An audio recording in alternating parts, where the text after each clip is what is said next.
Get nasty on a Tuesday afternoon. It's a fast lane here on 101 ESPN. Jamie Rivers, Carey Davis, Andrew Marsh bringing it to you today. And the Cardinals just bringing it last night at Busch Stadium. Screw you, Padres. We got Dustin May. Man, is that guy shoving right now. A complete game. Carey.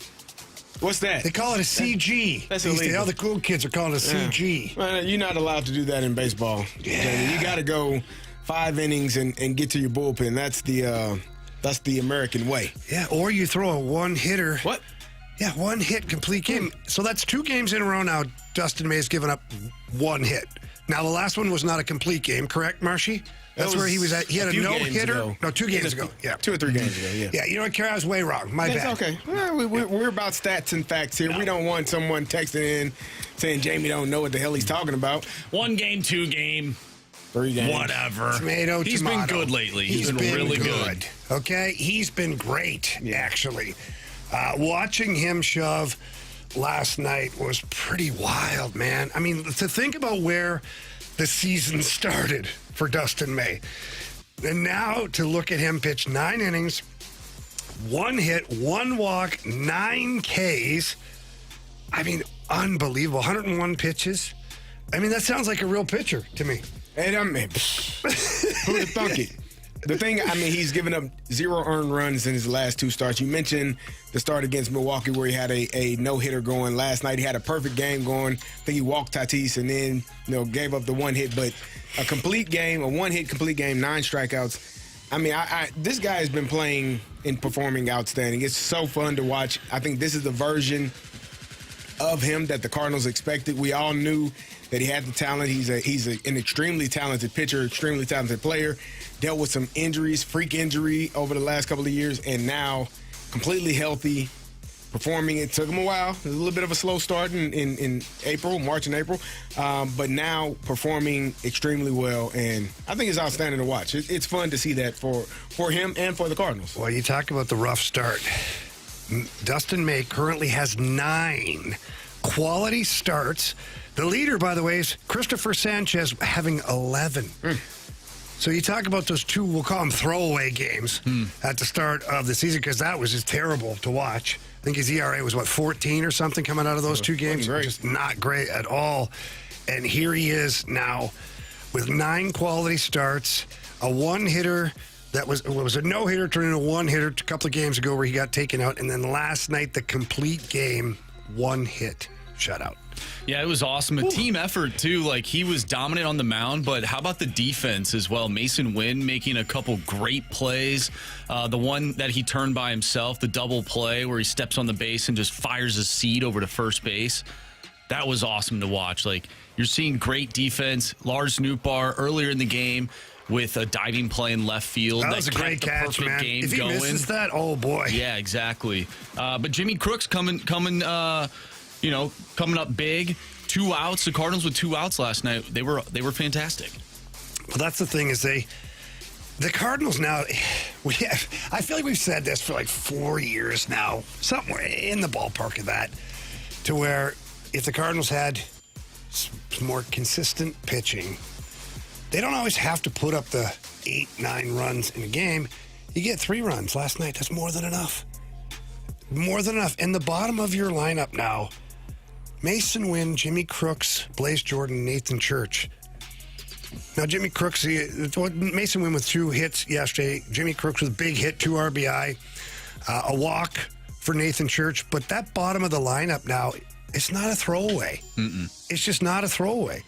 And if whether it's Crooks in there or if it's a DH, you got Velasquez in there, you feel like you've got somebody who can do damage. And last night, Alec Burleson gets the 1 RBI up top. And that's of your 4 guys, he's the one that really only did damage. Walker got 2 hits, was great to see that as well.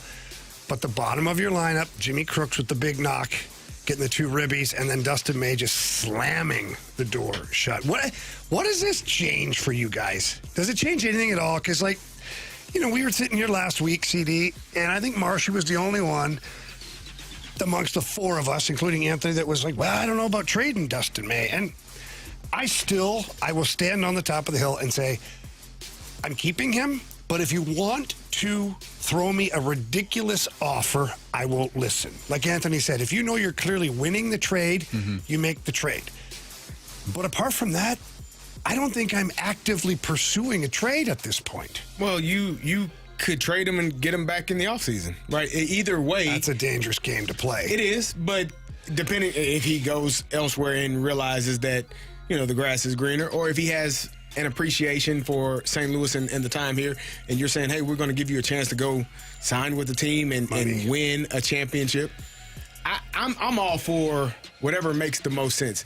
If you're going to lose him in the offseason, either way, you probably want to get something in return. Yeah. So, well, but here's the caveat is, I don't know how it all works. They have to qualify him, and if he doesn't take the offer, they receive a second round pick. So that's the not worst case scenario could be. But that's not, that has nothing to do with him. I understand what you're saying. Like, they receive you get something in return. Correct. You're not just like nothing. Like he walked and you're sitting there with empty hands. I don't know what that second round pick looks like, what it turns into, what kind of a player it is. But could be Alec Burleson. Could be Alec Burleson. Could be anybody like that. So at least Chaim Bloom has them in a good situation to where they can either try to keep him, they can trade him, or they can QO him and still receive a second round pick. I just look at this staff right now, the last few games. We had conversations yesterday about what the starts looked like from this past series with Kyle Leahy and not Michael McGreevy. He was great. Libertor. It seems like Dustin May is like the stopper. Like when things are going wrong, you throw that guy in there, boom, you're back on the horse.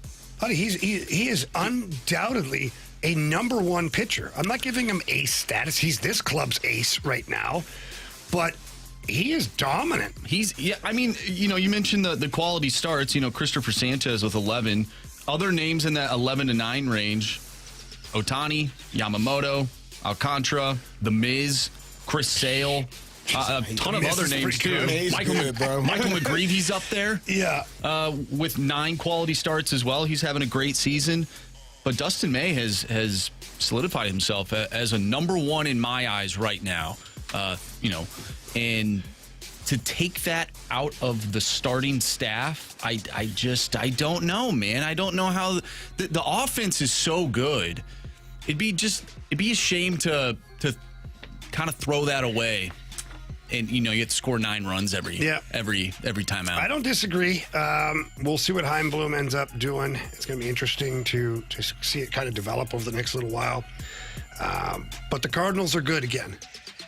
And that would make the next person that I'm going to talk about very, very happy. Over the last 4 or 5 years, certainly, we have been very fortunate to have someone named Janet that has left us several memorable mic drops and interactions and just a lot of fun. Passionate Cardinals fan. Unfortunately, Janet passed away on June 10th at age 83. So she will be very missed by us here in the Fast Lane, and I'm sure all of our listeners that tune in daily will miss Janet for sure. We'll miss her amazing mic drops, her good humor, her passion, all of that stuff. She became part of the show, just like a lot of you have become part of the show as well. I just know that she's going to be very missed. We'll probably get into some more Janet stuff in the weeks to come when Anthony comes back here, because we do want to honor her legacy here in the Fast Lane. But Carey, she would be a very happy person right now. Oh, man, I'm sure just knowing how well the Cardinals are performing, she did have a passion for the Cardinals and for St. Louis sports in general and our show. Like, I think that's when she would not chime in for a week or two, people are, where's Janet? What is she doing? So definitely will be missed, and we appreciate her family for allowing us to have this moment to talk about her, and we thank you all for that, but definitely will be missed for sure. I just loved her humor, and she fit right in, right? Like, it was almost like she was in the room at all times whenever she'd leave a mic drop, and it's just really sad, and we're all going to miss her, obviously us, but I know the listeners will too. Yeah, we'll all miss her. She'll be staring down, watching her birds on a bat play, and she probably have something like this to say. I'm happy by the way they're playing, buddies.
Back to the Fast Lane here, 101 ESPN. Jamie Rivers, Andrew Marsh, Carey Davis, and I'm sure most of you are aware at this point of the Brendan Sorsby saga that has been going on. Just a little recap is that Sorsby got busted gambling over, 9,000 different bets. 9,000 bets, yeah. Including some of the games he was included in. Well, yeah, he was on the team. He was on the team, but wasn't playing. Did but he have a jersey? Maybe. Did he have a locker? Yes. Okay. So yeah. Team he was playing for. Probably highly frowned upon, right? I'm sure. Yeah, not a good look. So, anyways, the NCAA got together, and then Sorsby and his team of lawyers and blah, blah, blah, blah, blah.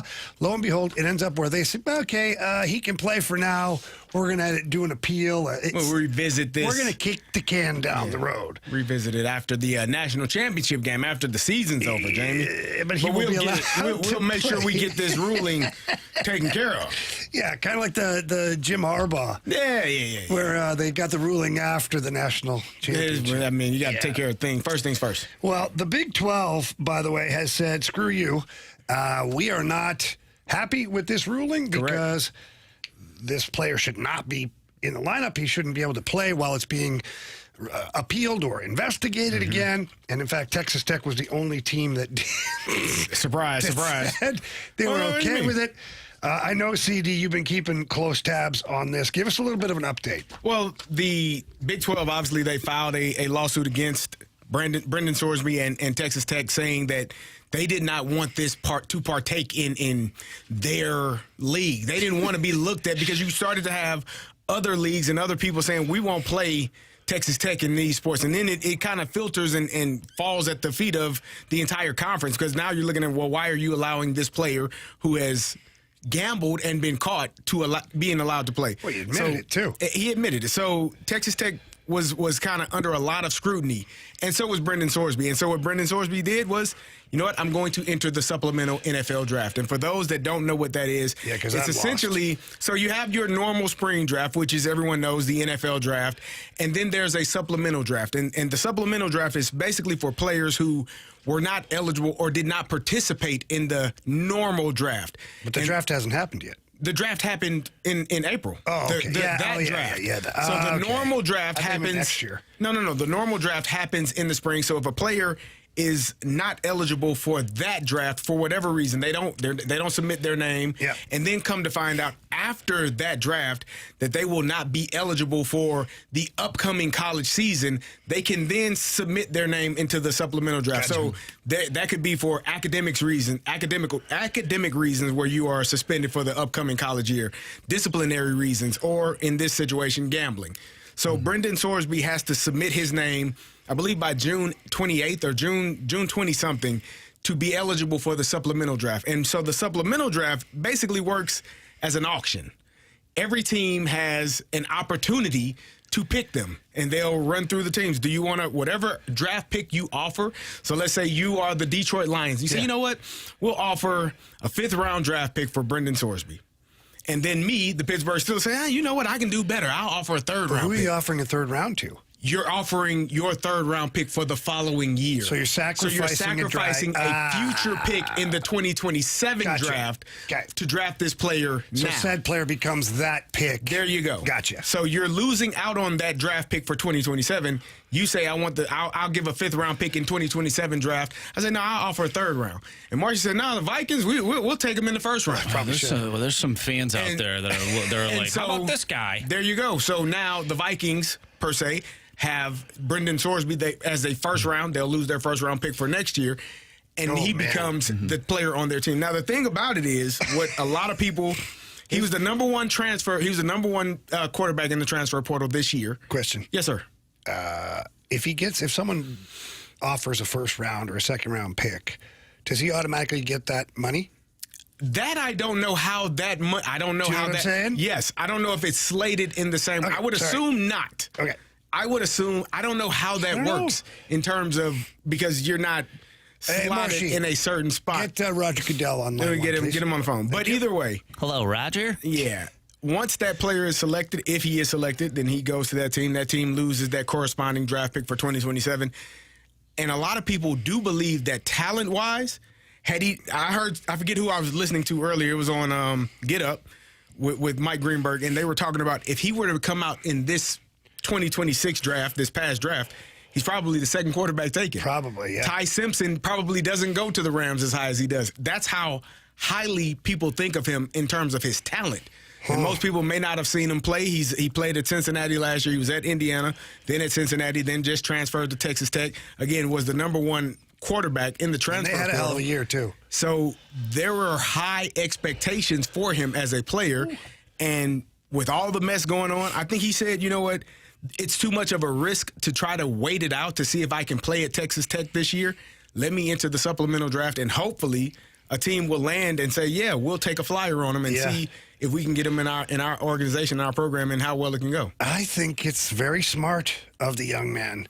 I do, because if the Big 12 files some motion, some big-time lawyers, they clog it up, and then let's just say he ends up not being able to play this year. He can't play anywhere. I mean, maybe he can go to the Canadian Football League. Maybe he can hope for the UFL, but the UFL's done now. Same time as the NFL. You'd be waiting on the NFL draft or waiting on a free agent signing. So let's just play the game here of he's declared. Mm-hmm. He said, you know, I'm officially in. Mm-hmm. Do you see a team like Ty Simpson being the one guy, but like, do you see a team saying, well, screw it, we'll take this guy, give up our second or third, and then the quarterback that we did draft, just releasing them? In this past draft, I don't know if they'll go that far. I don't know. It depends on where they draft. Like Pittsburgh. They drafted Drew Aller in the third round. If the Steelers say, "Yeah, we'll take this guy," I doubt that they would throw away like that Mason draft Rudolph pick. be at risk? No then? question. Because you're going to have to, like, the Pittsburgh Steelers are like the poster child of this situation because they don't really have a quarterback beyond this year. Correct. And so same thing with the Cleveland Browns. The head coach mentioned it might be a difficult thing for us to take. And then the GM, Andrew Berry, said, whoa, hold on. let's do our due diligence first.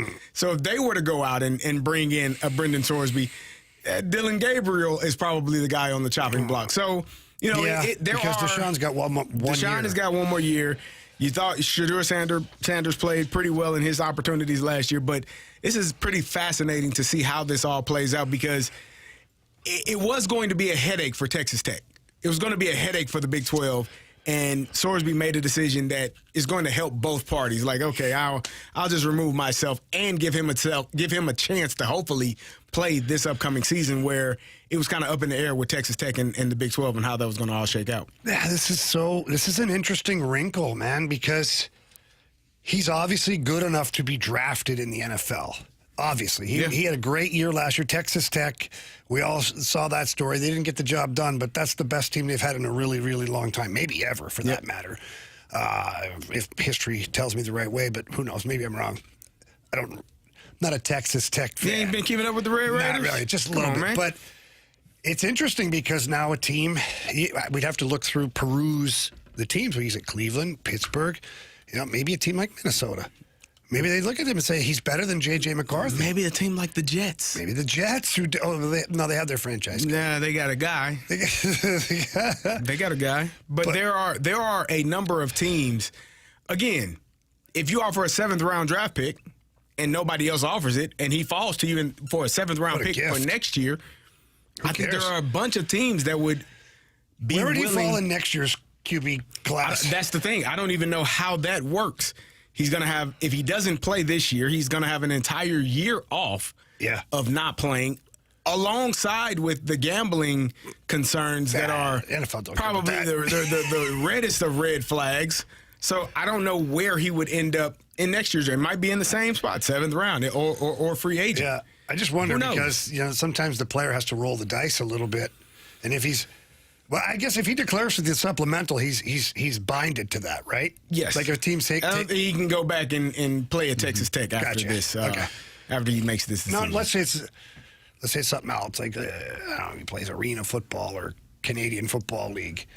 Yeah, he can still be signed through the NFL. Yeah, there are players. So his rights are still owned by whoever. Yeah, if he's drafted. Yeah. Well, he'll go to the team. No, he'll go like the supplemental draft. Same thing. Yeah, he'll go straight to the team. Yeah.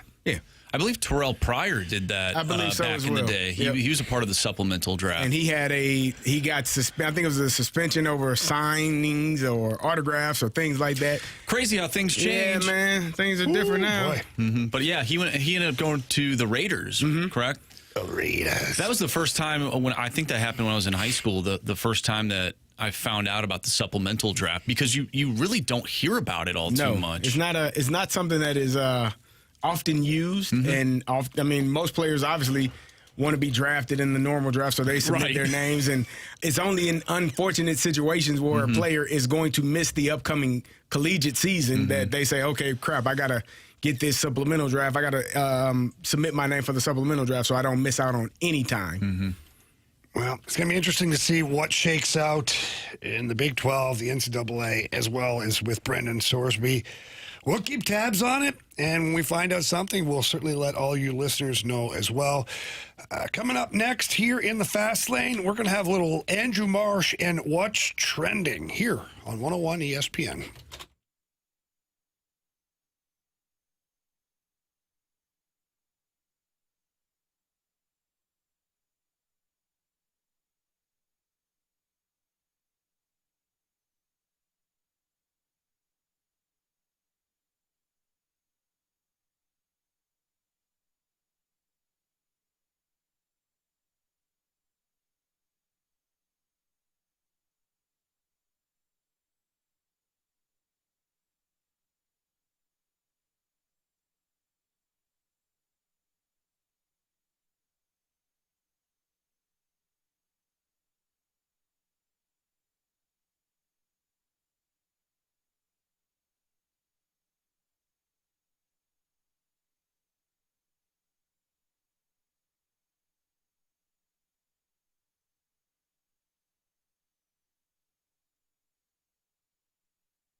Fellas, if you remember how you felt when you were 25, when you were able to get up and get around and not have that afternoon kind of sluggish feeling, that's what mentality can help you with. They are not able to make you 25 again, but they can help you feel like you're 25 again. Back when you had the drive, before you had to have the cups of coffee, if you're feeling like you're losing your edge, it might not be your age. It could be testosterone, and that's where mentality comes in. They'll start with a comprehensive 100-point blood panel to get to the bottom of what's really going on. And the thing that I love about mentality is they're about real medicine. It's not the new, trendy, off-the-shelf solution of the month type of deal. They'll talk to you about exactly what's going on. For me, I was low in vitamin D. They figured that out and got me squared away with that. Also, the testosterone replacement therapy is a wonderful thing. So if you want to feel like you did when you were 25, get down to Mentality. 2 great locations, one in South County, one in Chesterfield. They'll help you out, get you squared away. If you can't go in, go online, talk to them, figure out what's working, what will work for you, and you can schedule your appointment today at Mentality at lowtusa.com. That's lowtusa.com.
101 ESPN Sports Center.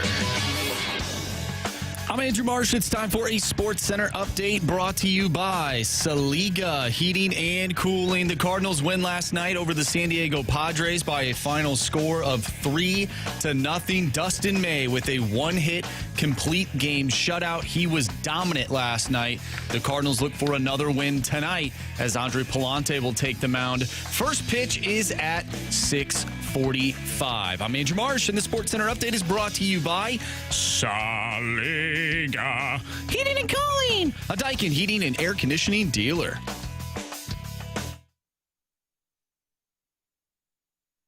What are the hot topics in the sports world? What in the wide, wide world of sports is going on here? Here's what's trending.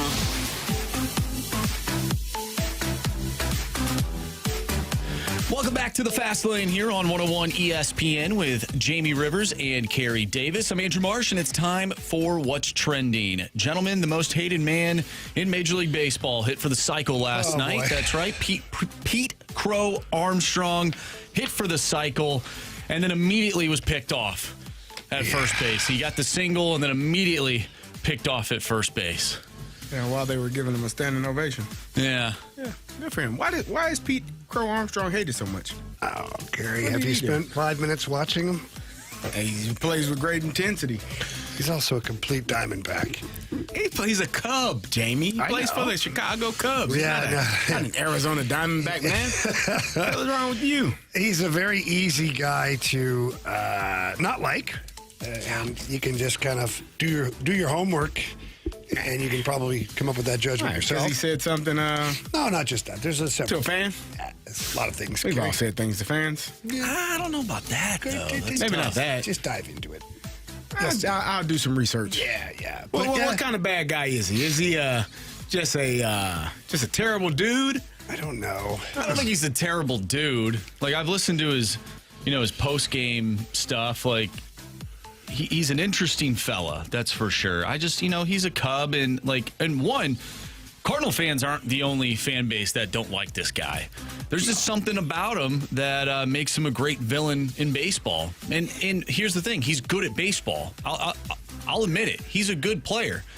But it is nice when you see him, have blunders in the outfield, and then he goes a stretch of not hitting the baseball. But he's playing really well right now. Obviously hits for the cycle, and you hate to see it. Yeah. Sure. No, literally, I hate to see it. I didn't like that at all. No. Oh, Pete Crow Armstrong. Look at this guy. He's a Cub. We don't like him here in St. Louis. You would love him I if don't he know. was on your team. I don't know about that. He's Listen, one of those guys that I don't know. He's a guy that works his tail Does off. he? Yeah. I Sure don't he know. does. Why hate Pete Crow Armstrong? I don't hate him. I don't know him enough to hate him. I just, what I see on the surface, I could do without. That's all. Bottom line, Carey. Do you think he's like the Brad Marchand of Major League Baseball? No, he's not, because he hasn't won anything. Ooh. Marchand has 2 Stanley Cups and an Olympic gold medal. I think he's doing okay for himself. And an Olympic silver medal, for that matter, now. So, sorry. Not gonna put him in that Bet you category. feel that way? Let's talk about somebody who has won something but did not win this year. John Tortorella man. will not return to be the head coach of the Vegas Golden Knights. I mean, when they say win or go home, I guess the Vegas Golden Knights really mean it. Oh my gosh, right? Like, the body's not even cold yet. Jeez Louise, man. Like, holy moly. They Like, told him. Yeah. if you don't lift the Stanley Cup, and even if he won it, I don't know if they would have brought him back. Wow. Like, that's where Vegas is at. And, I think John may have known, may not have known. I don't know. But Kelly McCrimmon was like, yeah, we're good. We're good. So I don't know now, where do they turn? Bruce Cassidy was their coach. Obviously, they fired him. God, can you imagine if they just rehired him as that? Oh, my goodness. I can't imagine that. That one's beyond repairable, I think. But then Pete Laviolette, veteran guy, he signed with L.A. Now Torts is out. Marshy and I were talking about this. Is this maybe the perfect situation for Craig Berube to slide into Vegas? Like he has all the things they're looking for. A tough coach, standards. Like, he's got a championship. Like, this, all the things that Vegas has listed as what they want in their coach. And he's coached a few of the players on there. We mentioned Barbashev in the office, but let's not forget about Mitch Marner as well. Mitch Marner and Pietrangelo. He's not playing, but he's still around the team. Yep. So you got to imagine that he has a say in some of this as well. And it's not Edmonton, right? Like, you would rather live in Vegas than Edmonton.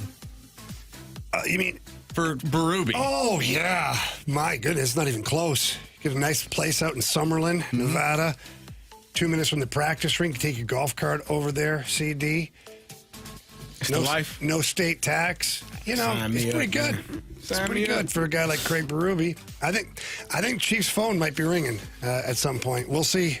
But again, the Vegas Golden Knights just continue to prove to the sporting world they don't care about yesterday. It's what's going on today that matters. What have you done for me lately? Yep. Speaking of Craig Berube, his former team, the Toronto Maple Leafs, have traded local goaltender Joseph Wool to the Philadelphia Flyers. You know what? Is that surprising to you? A little surprising that's Philly, because they have Dan Vladar, who kind of emerged as like their number one guy last year. So Joe Wool is a type of goaltender that is right there. He's like a Joel Hofer 2 years ago, right on the cusp of being able to be a number one goaltender. He's had a ton of success in Toronto. His numbers have been good.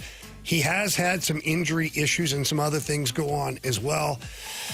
So I think it's just the Maple Leafs just deciding that they're going to move on from said goalie, and now the Flyers, I think it's a good spot for Joseph Wool. That's going to be a good team. Rick Tockett's a good dude, good coach. They're on the upswing, so hopefully it turns into really good things. We did get a text from 314. Has any NHL coach been canned immediately after winning a cup? It's funny that the listener brings this up because I was listening to, I can't remember which game it was. It might have been Game 6 pregame, and they had Doc Emmerich on Sports USA. And Doc Emmerich brought up a story about the Montreal Canadiens when they took on, I believe it was the Chicago Blackhawks in the Stanley Cup. And they went to Game 7, and right after the Canadiens won that game, they fired their head coach. Do you remember that? What by any year means? would that have been? It was a while ago. It's got to be like 70s, in my opinion. Because I can't remember the last time the Blackhawks played the Canadiens in the Stanley Cup final. I'm looking it up right now. Or if they ever did, for that matter. Maybe Doc was either I was hearing stuff or Doc was making stuff up. Yeah, it happens. Every now and then we maybe misspeak. Here it is. The Montreal Canadiens fired or reassigned head coach Al McNeil immediately after winning the 1971 Stanley Cup.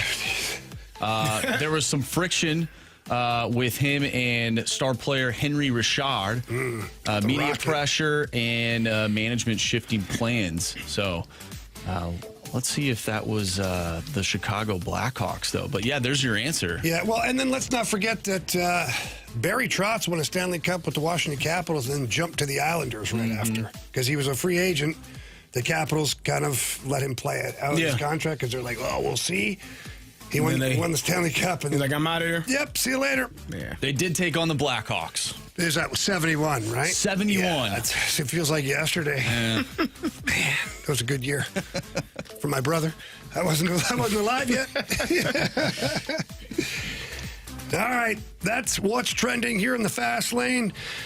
Coming up next, Knicks owner James Dolan had a meeting with his team before the NBA final, I believe, and had some funny things to say and set some pretty cool expectations. So we're going to talk about James Dolan as well as owners that Carey and I have had over the years that we thought were great owners. That's next year, 101 ESPN.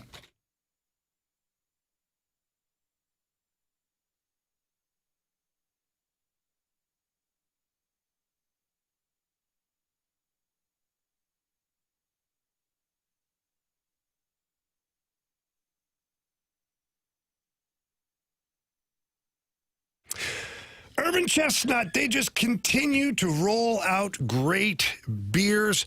We certainly know the original Zwickel, the King Can. Just love that. It's a great lager over there at Urban Chestnut. Well, they came out with Zwickel Light. Let me tell you, probably my favorite beer out there right now. I love every bit of it. It's locally brewed. I love that. But it's a crisp, clean, refreshing, light lager with low calories and low carbs. In fact, it's only 95 calories, 3.7 carbs, and it tastes like beer. That's the biggest thing for me is when I drink a light beer and it's kind of watered down, it tastes like water. I'm good. I'll have something different. But with Zwickel Light, I love it. I love it, especially an ice-cold Zwickel Light. They got cans and they got bottles. Whatever your choice is, you're not losing, that's for sure. But wait, there's more. That's right. Squirrel Works is a brand new hazy IPA that they have introduced here in St. Louis. And it delivers bright tropical notes and an easy, juicy finish. Again, I'm not usually an IPA guy, but this is really good. Absolutely love the new Squirrel Works. You can buy it in a 4-pack or the single cans, just like the Zwickel. It's available in that big King can, so you got to love that. All right, make sure you check out both of these great beers, your local stores or your dirt cheaps. And if you need any more information, you can always check out urbanchestnut.com. Again, that's urbanchestnut.com.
I believe that this team can go all the way. And in my 30 years of doing this, I've never felt closer to achieving that goal than right now. I don't know if you understand what it would mean for you to win the championship this year, to win the NBA championship.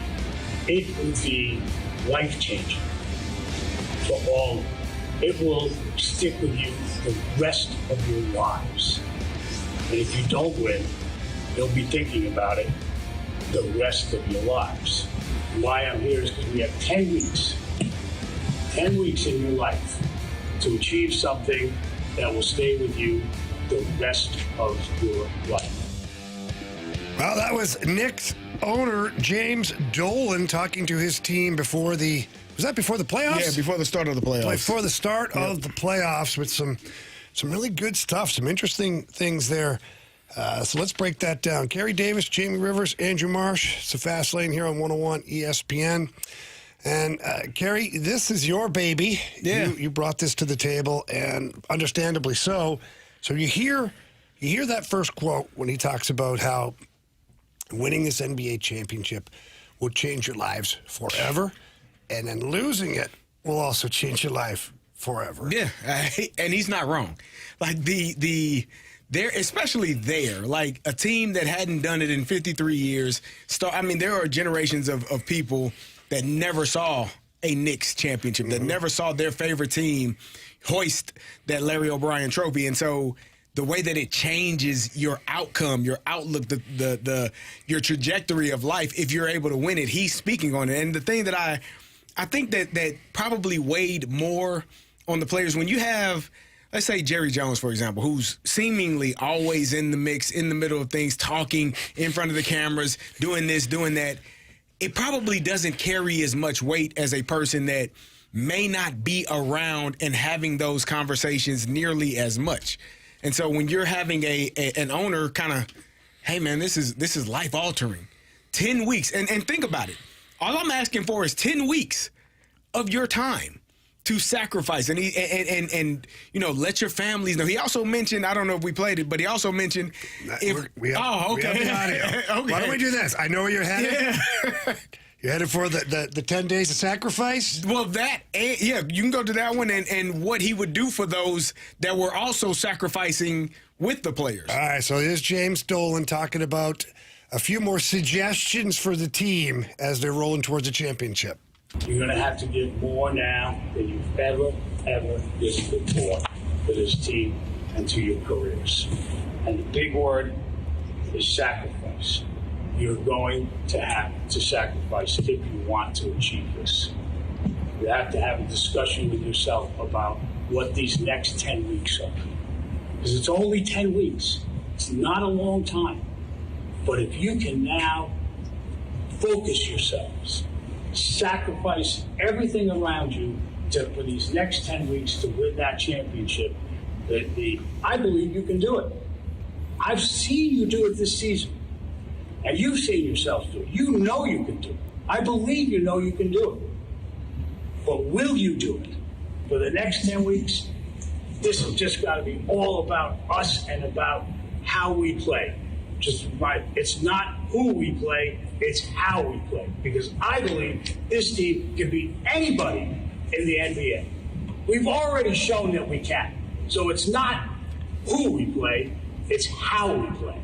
So when you go home and you talk to your brides and your significant others, I do want you to tell them one thing that I said. When we win the championship, right, we will get rings.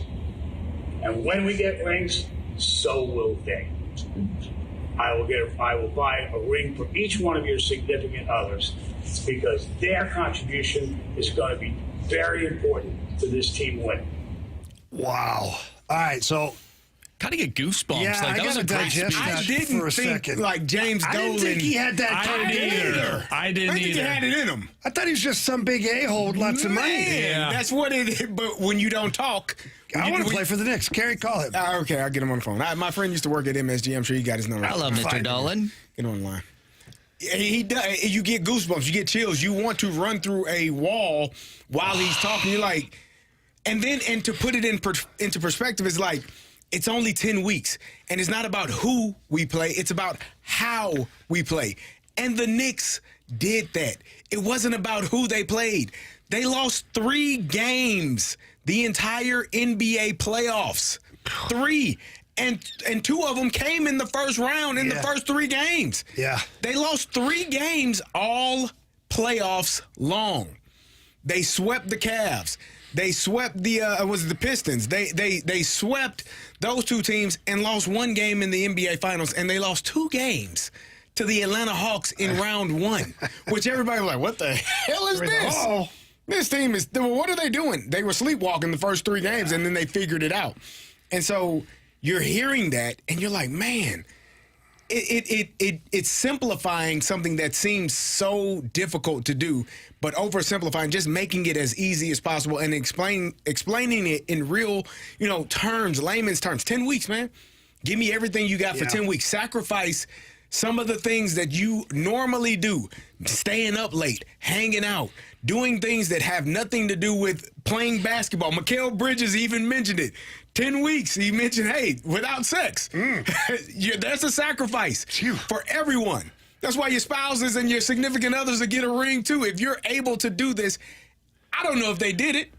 I know boxers, for the most part, they when they go into training camp, Carey. You got to have your legs up under you, man. Yeah. You got to have your legs up under you. And when you got your legs up under you, then you're able to play. Your legs, everything starts from the ground up, Jamie. So if your legs are weak and tired. Some of us start from up to the ground. Well, But here's what I got out of that. Here's what I got out of that. That's an owner that, one, wanted complete buy-in from his organization, not just the players. Yeah. We do have another audio. How long is the audio, Marshy? Can we get it in there? Yeah, it's about 30 seconds. All right, because this is, I want to hear this audio and then finish what I have to say. Here's James Dolan again. I believe in you guys. I believe in this whole group. This is not just a player thing. This is an entire organization thing. We've been working at this for years to get ourselves to this point. And now, 10 weeks. Can you do it? Can you focus for 10 weeks? If you do that at the end of 10 weeks, we're walking out of here with rings, right? And we're walking out of here with a moniker on ourselves that will never, ever go away. So I'm going to tell a quick story about Mike Ilitch. Real quick story. I think I've told it before. Detroit Red Wings owner.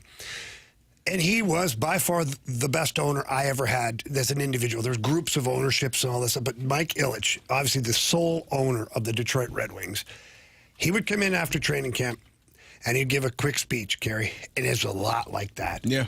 And it wasn't like sacrificing 10 weeks. He'd say, listen, most teams have 2 equipment guys. We've got 3. Most teams have 2 medical guys. We've got 3. We have 4 masseurs. We don't have an equipment budget here in Detroit. And he'd go through the list of things that he provides for the team, the spouses. There's babysitters in the family room for the kids so the wives can watch the game, have a glass of wine, or whatever they want to do. Right. Like, they get to enjoy that hockey game. Instead of hating the hockey game because dad's got to go play and she's got to do it all by herself, they get to enjoy the hockey game. And he'd end his speech after going through the whole thing and say, hey, listen, so don't come to me in June and say we couldn't win a Stanley Cup because you were missing something. Right. He's like, I am right here with you the whole time. And so that just kind of reminded me of that. And I have a whole new thought or a whole new opinion of James Dolan, at least as like that guy. I don't know anything else. I didn't know anything about James Dolan. Haven't heard, obviously not winning. Negative stuff. You hear the negative. You hear the Charles Oakley conversation and how those two were at odds or still are at odds.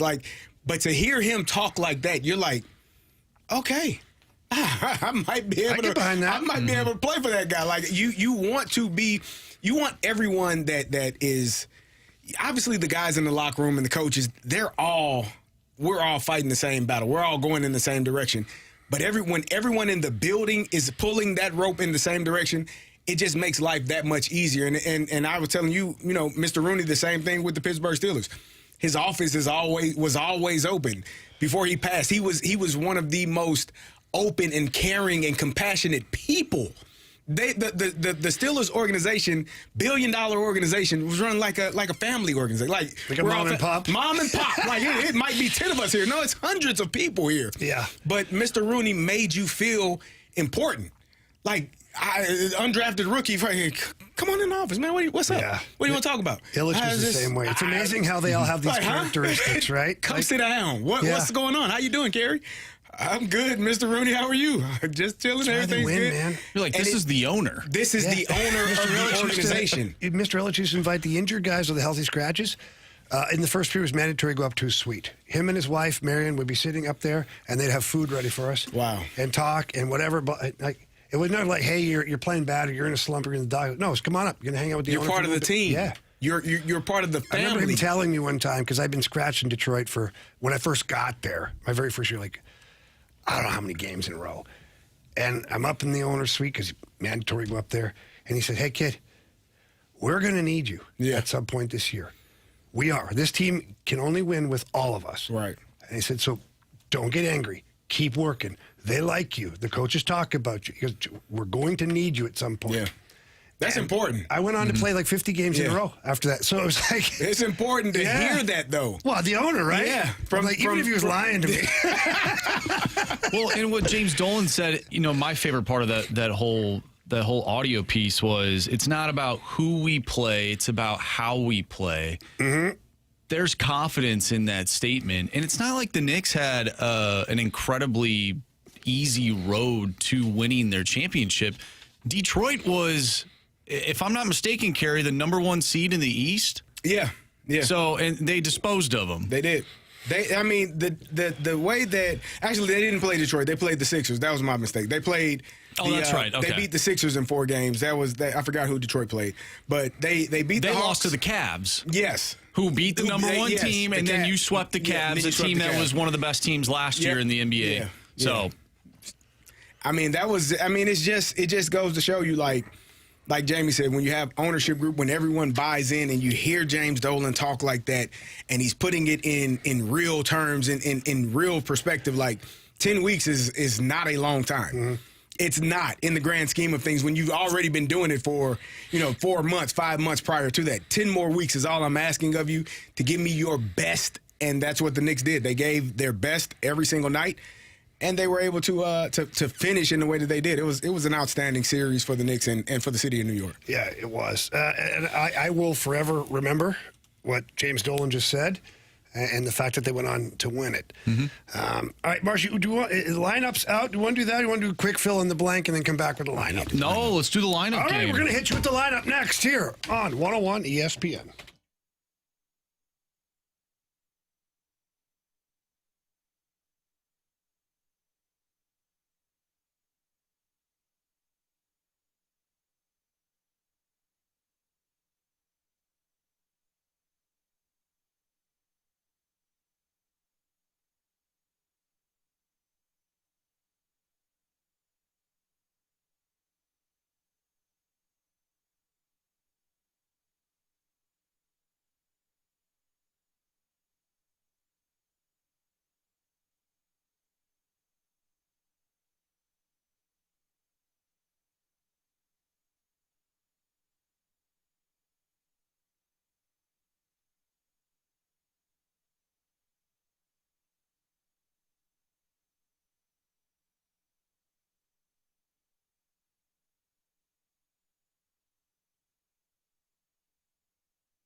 time of day. Time for your Cardinals lineup game. Right here in the Fast Lane with Carey Davis, Jamie Rivers, Andrew Marsh.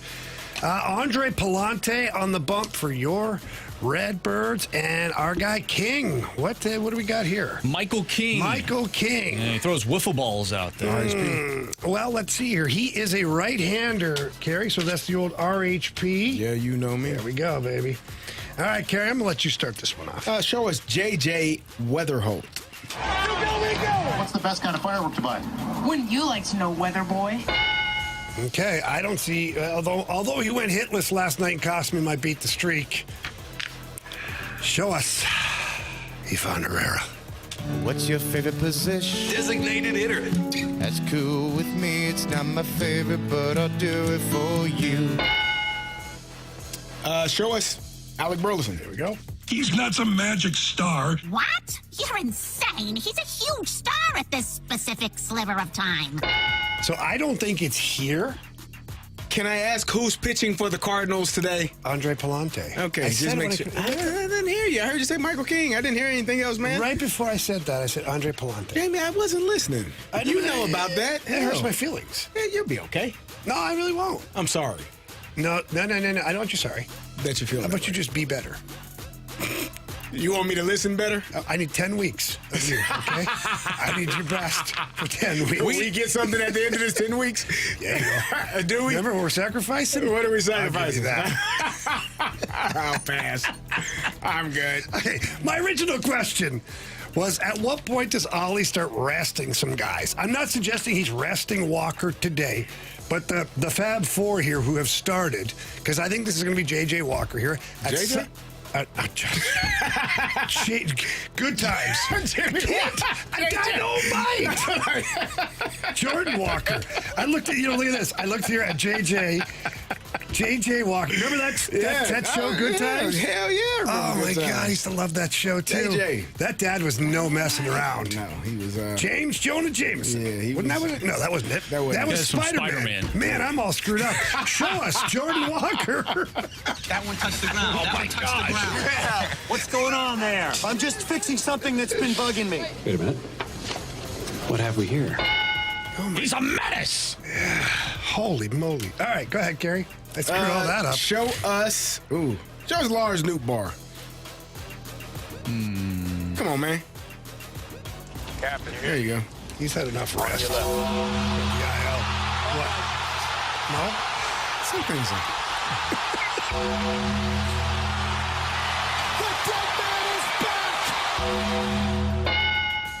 All right. He just got arrested a little while ago, so I think he'll be in here. Show us Mason Wynn. Shortstop. That's right. Now and forever. Forever and ever, shortstop. We aren't in the top 10. Wait. This is bull. He's the best in the business. Best arm in baseball. Okay, so this was Crooks yesterday. I think Herrera's catching because it's I Palante. think Herrera is catching. And I you know who I like. I like Nelson. Velasquez? Yeah, I love him, man. He's a right-handed bat, isn't he? Don't matter, man. Throw him out. But he does. He mashes generally lefties. bad against lefties. So, okay, I won't do it. You don't want me to do it, I won't do it. Carey. So who's DHing then? I don't know. Nolan Gorman isn't No, here. he's not around, Carey. Okay. What Blaze. left bat do they have that's just sitting around right now? Nobody, right? No, They're all they in the have, lineup. Well, Jimmy Crooks. Is Jimmy Crooks DHing? I don't think so. Ooh, You can give him a whole day RBI off, man. yesterday. Give him a whole day off. Carey. You want to go with a left-handed bat? Go ahead. Show us Jimmy Crooks. Who are you? I'm nobody. No. I know you. feel it? I know you. He was at that party with me, the one I was telling you about. Remember? He's Jimmy's brother, the guy, the singer. All right. All Good right, job. that's it. Good job. Yeah, let me finish. Let me Always finish. do. Yeah, please. Thank you. I've got to finish. The point in, Yeah, finish. no point in doing it if you no, can't finish. Definitely. Show us Blaze Jordan. It was Johnny Hopkins and Sloan Kettering, and they were blazing that up every day. All right, let's hope here. Fingers crossed. Show us Nathan Church.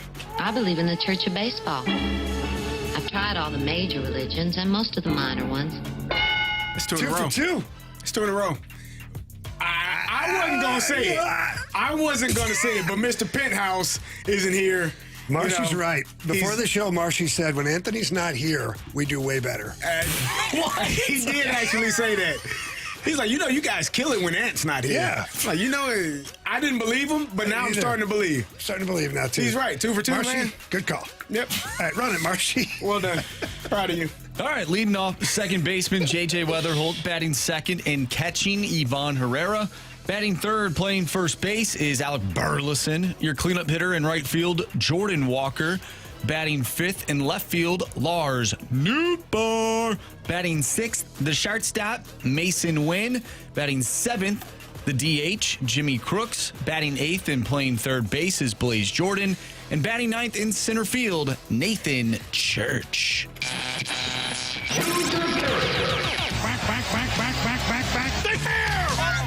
Stay fair! Stay fair! Go foul! I don't believe what I just saw! Home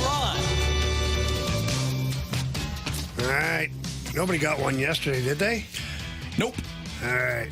So, who's up? Marshy, is it you? Yes, it will go me. Yeah. Speaking of one Mr. Anthony Stalter, he was very quick to send his stuff yesterday. Yeah, he was quick again today. Oh, crap. I told him he was too late. You missed it. Yeah, he's Son of a gun. He's on it. Who did he want? Jordan Walker. All right, I'll take Jordan Walker. He wants Ivan Herrera then. Who are you taking? I want Burley. Come on, man. What? Come on, man. Sorry, dude. Come on, man. Why don't you take Give me Velasquez Nelson off the Velasquez bench? Yeah. Are you? Hey, You go. Great minds think alike. Yeah. I'll actually be rooting for that. Thank you. I won't.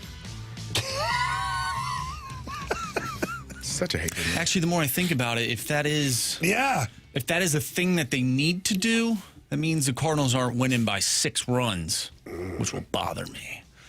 Why you want them winning by 6 runs? You need that drink? You that bad? Is it free That Pepsi mobile or on something? the run?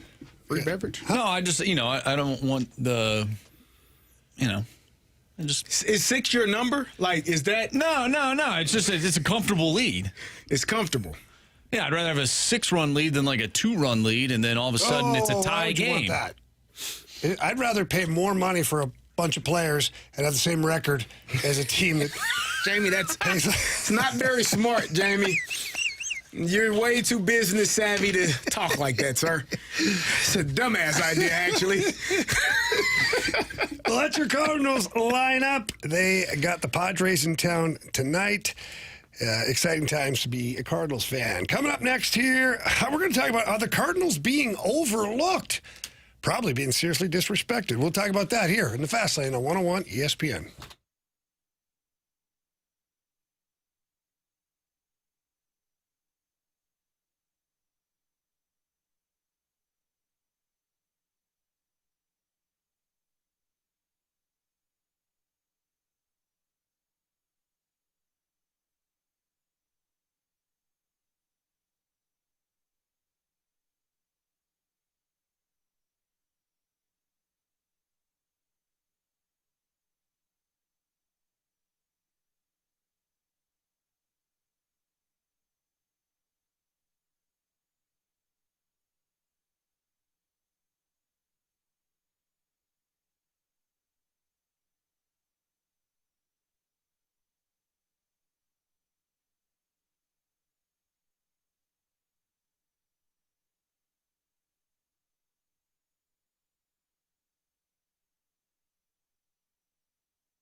Welcome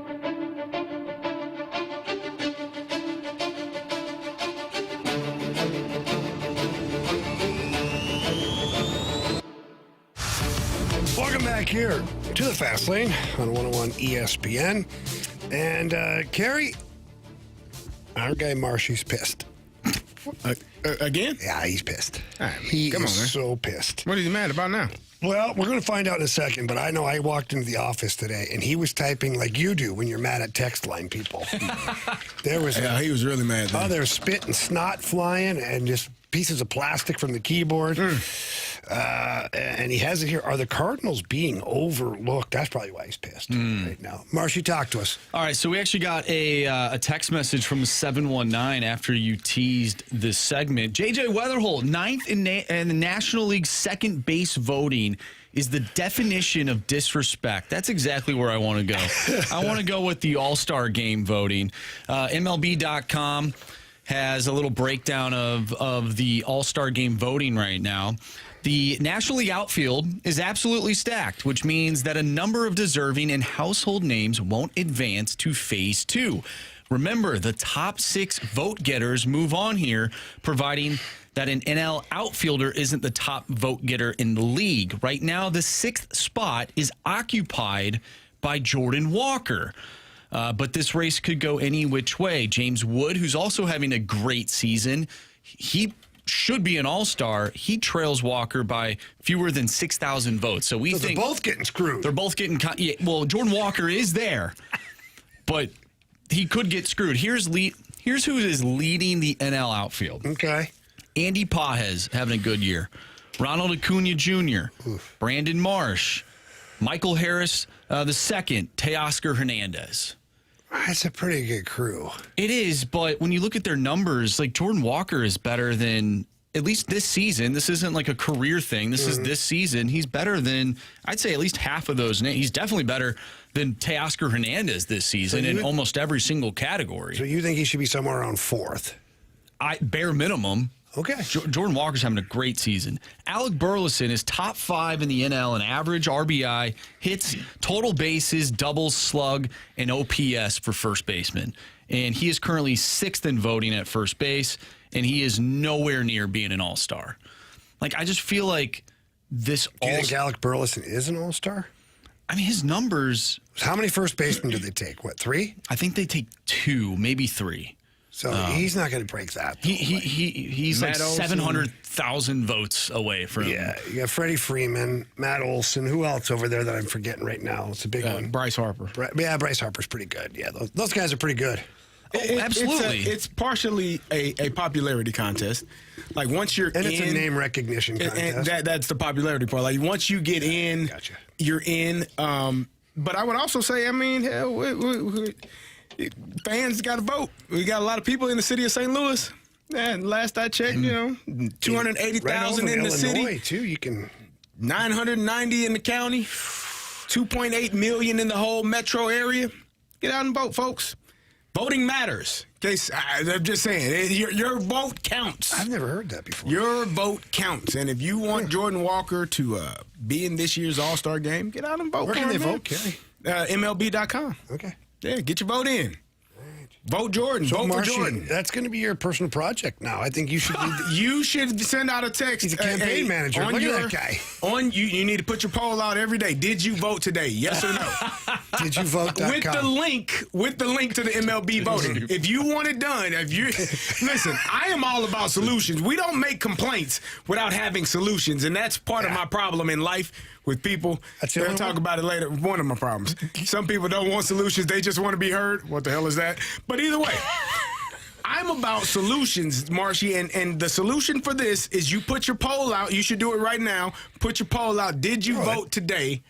Yes or no? And then you have the MLB link down there to vote. That's done. And then you do it again tomorrow. And then again the next day. And you can vote up to 5 times. I voted. Did you vote today? Yeah. Did you vote today? I have not voted yet. You're part of the problem then, Marshy. I guess so. You're part of the problem. You are the one angry and you didn't vote? He didn't I vote. haven't voted today. You haven't voted. You haven't. Have you voted at all? Yes. Okay, you can vote up to 5 times. Every day? I don't know if it's every day, but if you add multiple email accounts, I'm sure you can.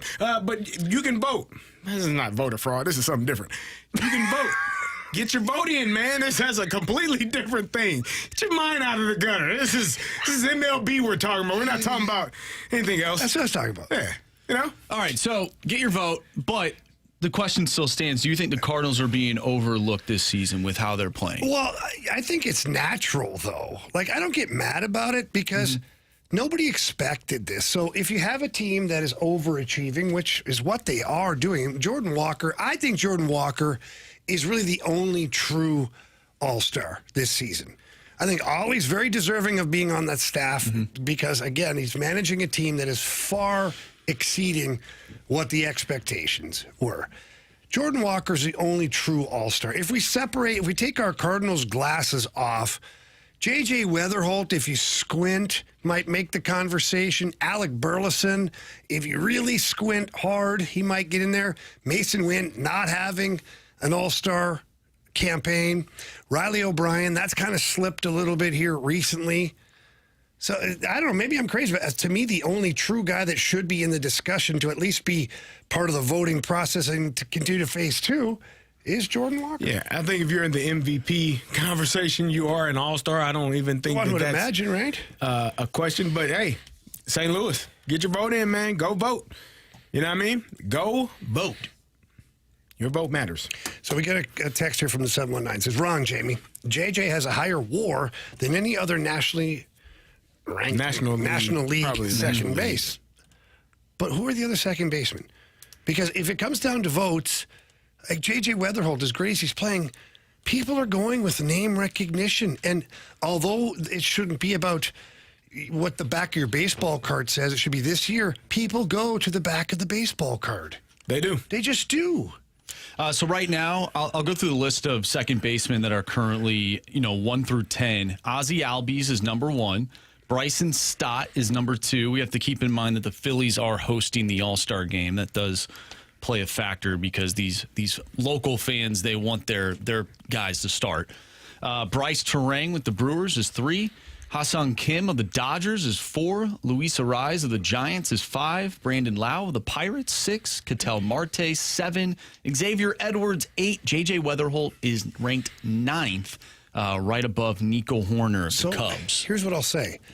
After the top 4, I think J.J. Weatherholt's probably having the best season of the others that are on that list. But it's J.J. Weatherholt. He's a rookie. The only way he gets in this game is if it's a manager's choice.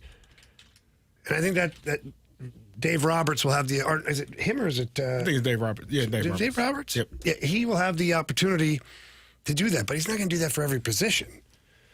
So I don't know. Listen, I think it's awesome that we can have the discussion. I think it's great for Cardinals fans and for the front office to have Burley, JJ, Walker, all of these guys on the list. Someone wrote here, Dustin May. Dustin May, had he not had 2 crappy first starts of the season, maybe he's on that list. Yeah. Because his numbers are fantastic, at least recently. So anyways, yes, the question was, are the Cardinals being overlooked? Yes, they are. Now, if they repeat what they're doing next year, they won't be overlooked. And there are a lot of, really good players. Did you say Xavier Edwards' name on that list? I did, yes. Okay, I didn't hear him, but he's playing really well as well, second in hits in the National League. Like there are a lot of really well-deserving players, and I think in order to get voted in, you got to be having one of those seasons. We're so caught up in it being, because we're St. Louis Cardinal fans, we feel that this isn't right. Well, then go vote. Go vote. If he's 9th on the list, and I think it said there's 181,000 votes in, it's more than that number of people here. Get off your butt and go vote. You don't even have to get off your butt. You don't even have to get off your butt. Just pick up your phone. Pick up your phone. Pick up the phone. Remember that commercial? I do. I think. Yeah, don't. I thought you was like, pick up the phone, baby. No. I'm in the zone, baby. Yeah. Speaking of picking up your phone, coming up next is Fill in the Blank. Get those into us at the Air Comfort Service text line, 314-399-9646. Fill in the blank next, 101 ESPN.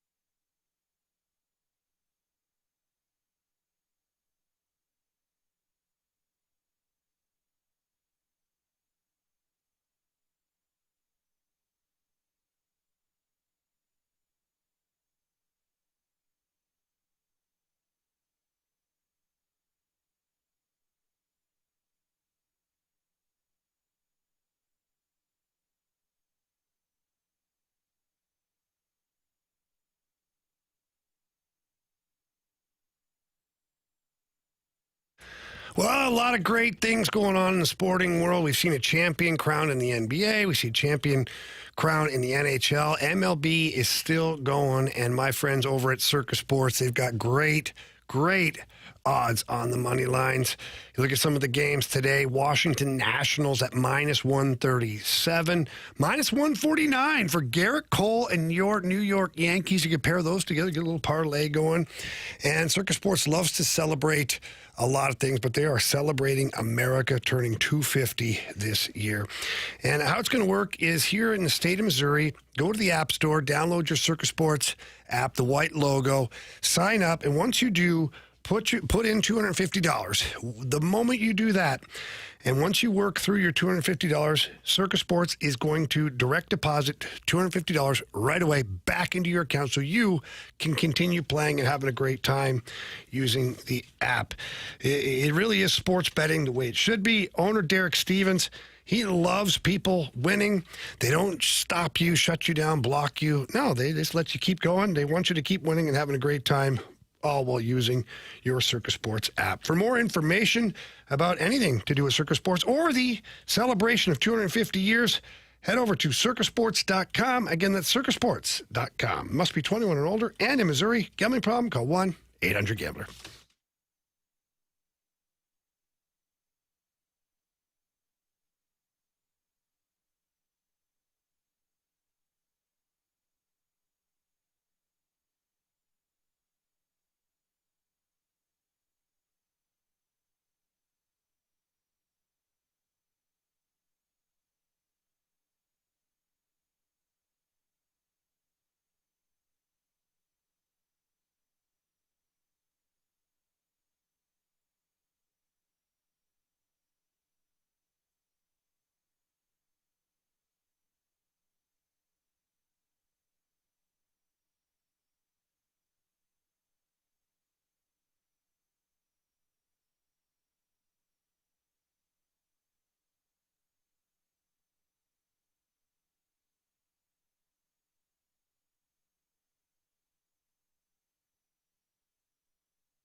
.101 ESPN Sports Center.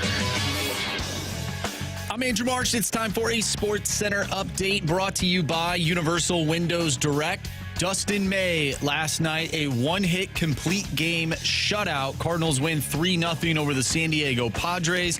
They'll look to take on the Padres and pick up another W tonight with Andre Palante on the mound. First pitch is at 6:45. Coming up next, we have Fill in the Blank. So if you have a fill in the blank statement you want to send our way, do so using the Air Comfort Service text line 314-399-9646. We'll play Fill in the Blank next. I'm Andrew Marsh, and this Sports Center update is brought to you by Universal Windows Direct. You'll be saying, I love my windows.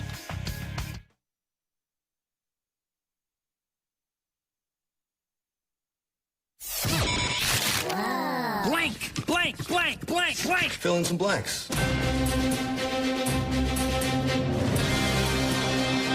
All right, we asked for your fill in the blanks. Send them in to 314-399-9646, the Air Comfort Service text line. It is the fast lane. Carey Davis, Jamie Rivers, Andrew Marsh. Marshy, what do we got? All right, from the 636, fill in the blank. Trading Dustin May at the deadline would be a blank decision. Well, it depends what we're getting. If you're getting me a couple of young players that are able to join my roster in the next year or so, just say it. It'd be a great decision. Be a good decision. Good. But if you're giving me nothing, if it's just like some bullpen arms or some low-grade prospects, then that would be a bad decision. Yeah, I think you don't know until you get to that point. Like, don't know until you know, Carey. I don't think you can make that decision today. If the Cardinals are 5 games out of a wild card spot, it's probably a great decision. They're firmly cemented in the wild card spot and fighting for a division. Might be a terrible decision. I don't think you can say it right now because things change in 10 weeks. I mean, yeah, like that's a lot. 10 weeks. These deadline questions are great, but they're very difficult when we're this far out from the trade deadline. I think that the fact that we're even having this conversation says a lot about what this team has done, because heading into the year, I think it was a foregone conclusion that if Dustin May was good, he would be traded. Well, I think the reason they got him was to trade him. 100%. The problem is, it's not really a problem. This team is actually really good. Yeah. So, honestly, I think signing him has been a win-win. If the team was bad and he was good and you got something for him, great. The team is good, and he is good. And you're getting something from him. And you're getting something from him. I think this is a fantastic situation to be in, even though it will be a tough decision. The good thing is we don't have to make that decision. There's somebody in Chaim Bloom who's paid to do that. He has to make the tough decision. And maybe the Cardinals overall will make it an easy decision for Chaim Bloom. Maybe they'll be so good that there's no way he can get rid of him. Or maybe they drop and stumble and stub their toe, and then it's an easy one for him there, too. All right, from the 636, fill in the blank. The team most likely the Sharks trade the number 2 pick to is blank. Wow. Say it. Do it. Do it. I don't think it's going to be the Blues. Come on, man. What do you want me to tell you? I'm not going to lie to you, Carey. What about the Blackhawks? It could be, but I don't know why you'd do that. If you're the Sharks, it's a Western Conference team. I wonder if there's an Eastern Conference team that has enough assets that could move up a little bit and make some noise. Like, I wonder what the Florida Panthers have for their current assets, because I could see them doing something crazy like that, saying, well, screw this, blank them picks, you know? So Florida has a first, 2 second-rounders this year. And their pick this year is a pretty high pick. So the Sharks will be dropping, what, about 8 spots? 7. I mean, Florida's spots. number 9 right now. It's not terrible. They're still in the top 10. Yeah, I don't know if San Jose wants to drop out of the top 4, though. So that would leave you with Vancouver and Chicago. If you want to go to 5 to stretch it, the New York Rangers, there's your Eastern Conference team. It could be, but I think we got to look a little further outside the box here. I think that you got to look for a team that may have been a winning team that has assets to give. Like let's go look at the Carolina Hurricanes here for a second, because that's an interesting team for me.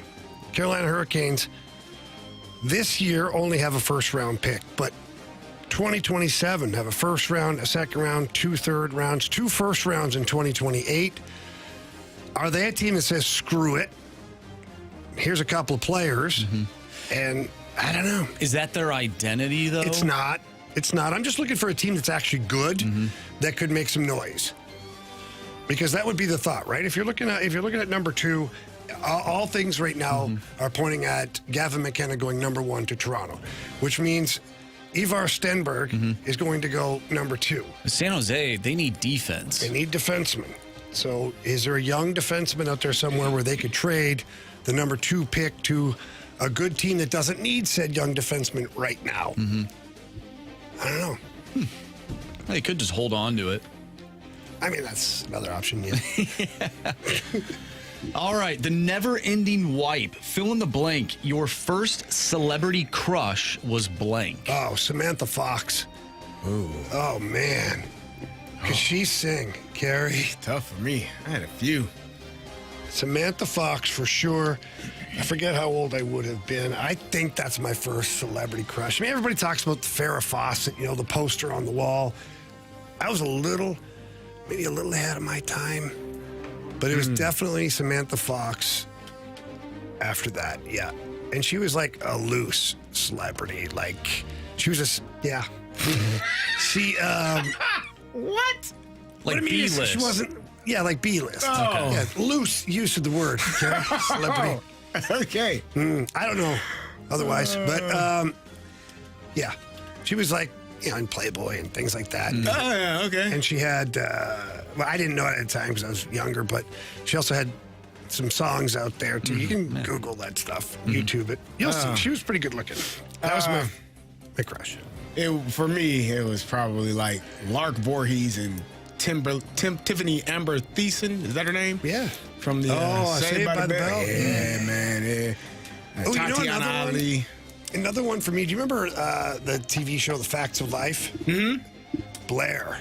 Okay. Blair, I think she's born in the state of Missouri. Really? She was, yeah. All right. But Blair was, yeah.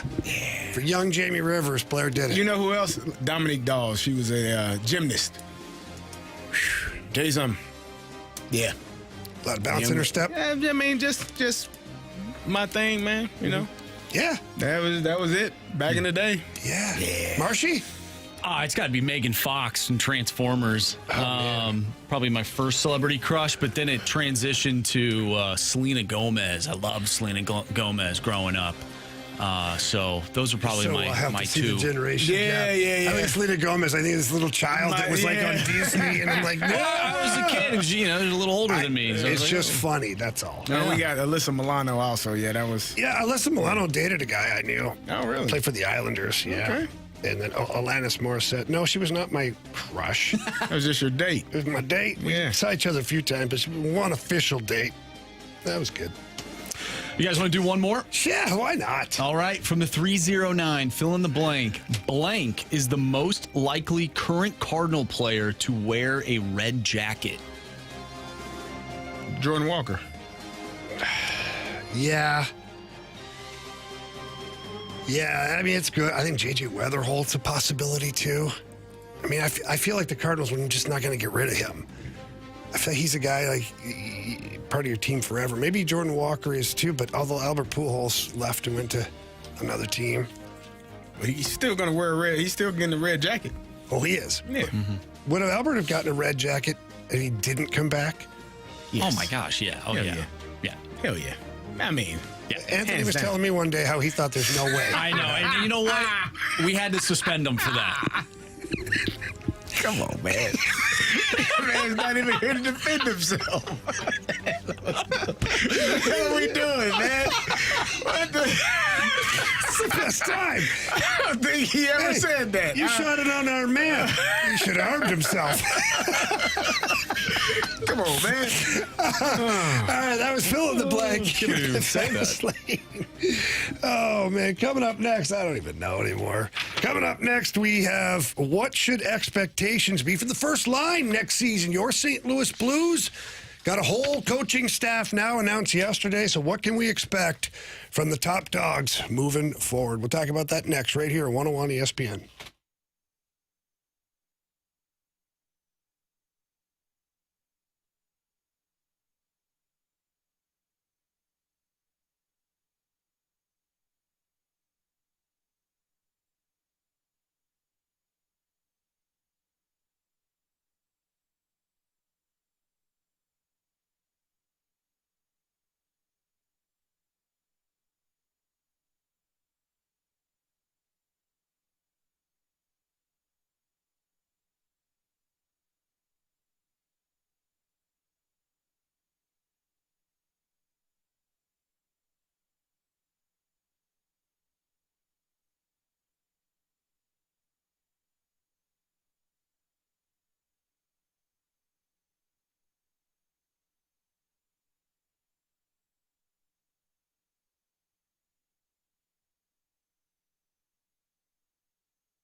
of exciting news surrounding your St. Louis Blues over the last 24 hours.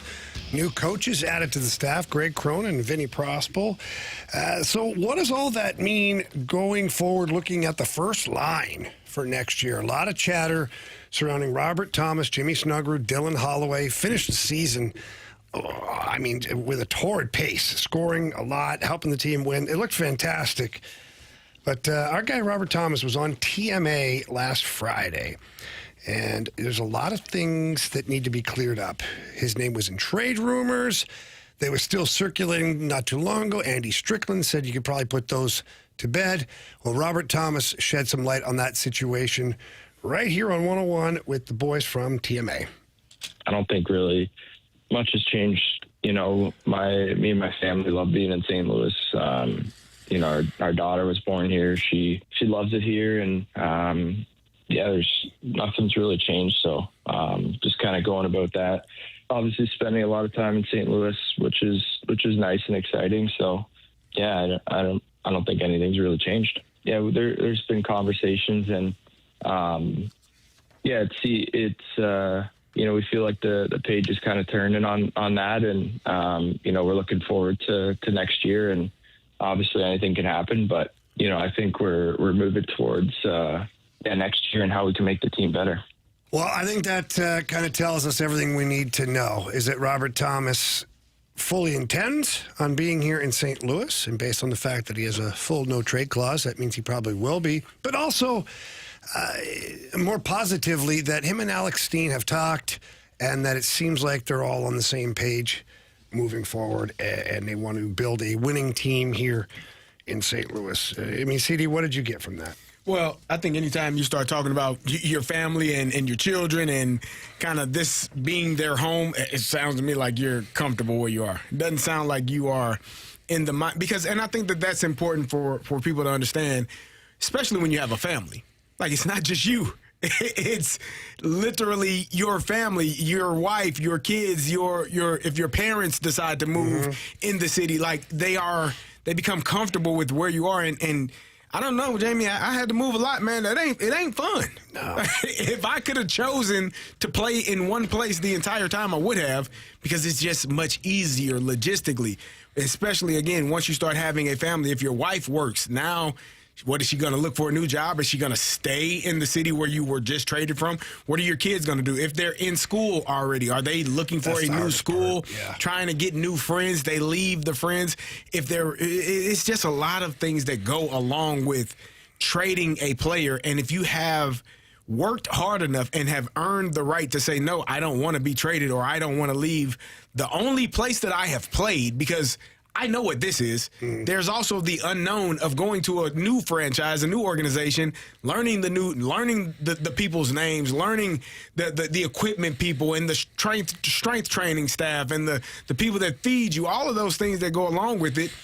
You don't know what that looks like outside of St. Louis. So why would I take that chance, especially with all those other factors? It sounds to me like he's comfortable where he is, and there is no discussion needed to be had about moving on and going anywhere else. Well, you talk about being comfy for things that have nothing to do with being on the ice, right? Like the guys that he played with to end the season, Jimmy Snuggerud last Friday announced that he was named to the 2025-2026 NHL All-Rookie team.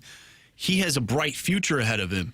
Dylan Holloway ended the season on a great note, continued that into Worlds and was dominant for Team Canada, along with Robert Thomas. Like, these guys have created chemistry on that first line. Why would you want to go somewhere new?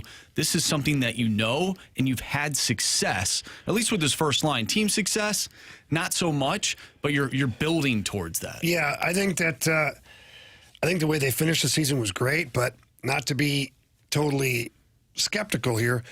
The year before, Shen, Kyrou, and Holloway were the hot ticket.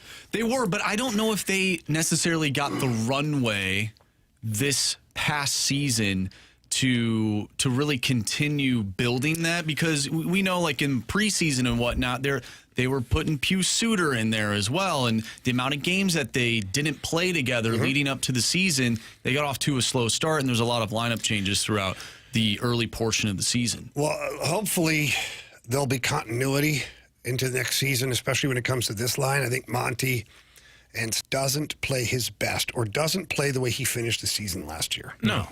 There's no way. It's a lot, but it is a lot on him.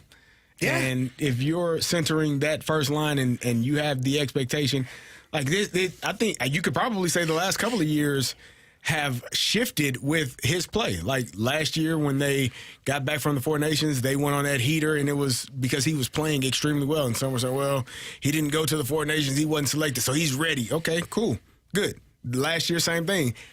If he's not playing at an elite level, this team is not going to go anywhere. And I think that's a lot to put on your shoulders, but also you're the highest paid player on the team. That's what's expected of you when you receive that number. It is to be the best player on the team as well. Right or wrong, that's just how it goes. I wonder how detrimental it could be to this line if, and this was a problem, secondary scoring. Because if one line is doing everything and nobody else is contributing, there will be moves in the lineup. You would have to shake things up to get other players going, which would break this line up. So you have to get secondary scoring. Those other guys that had a somewhat of a down season, they need to elevate their game so these guys can stay together. I don't disagree with that at all. You definitely need that secondary scoring. I would imagine, as of right now, Jordan Kyrie's still St. Louis Blue. I would imagine he is going to have a much more productive season. I think Jake Neighbors, we talked about before, he had a lot of weight on his shoulders this year with a lot of things happening personally for him away from the ice. I think we'll see a better and more productive season from Jake as well. But it's nice to hear Robert Thomas speaking the way he was. Whether that's just media speak or not, it sounds like the Blues and Robert Thomas have kind of kissed and made up. We have a few people texting in saying that the common denominator for the two lines, the best two lines the Blues have had over the last two seasons is Dylan Holloway. Yeah, we talked about that last year. He's a guy who drives it, man. He does. And, we'll see. He's got to stay healthy. He's got a huge part He's got of it. something to prove. I'm sure the athlete himself, Dylan Holloway, doesn't think he's injury prone. He's had a couple of weird, stupid injuries. The one where he tore his abductor off the bone. Like, that was a weird play. And then Pavel Buchnevich slides into him last year and screws up his ankle. Like, it's not like this guy gets hit and he's made of glass and he just shatters. These are weird injuries. So hopefully the weirdness is behind him because, man, he's a hell of a hockey player. And he proved that again last year once he got to be 100% healthy and playing with a couple of guys who could put the puck in the net as well. So, all right, speaking of guys who are winning these days, we got a returning Gauntlet contestant. Our guy, Charlie, isn't it? Yeah, Charlie. Our guy, Charlie, is going, he's going to be Marshy or me now. He's got 2 wins under his belt. Screw that scumbag. We're going to take him on. We come back here on 101 ESPN.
warriors. 4 categories, 1 challenger.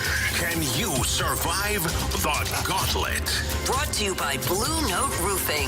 Roofing, siding, and gutters. Visit BlueNoteRoofingSTL.com for a free inspection.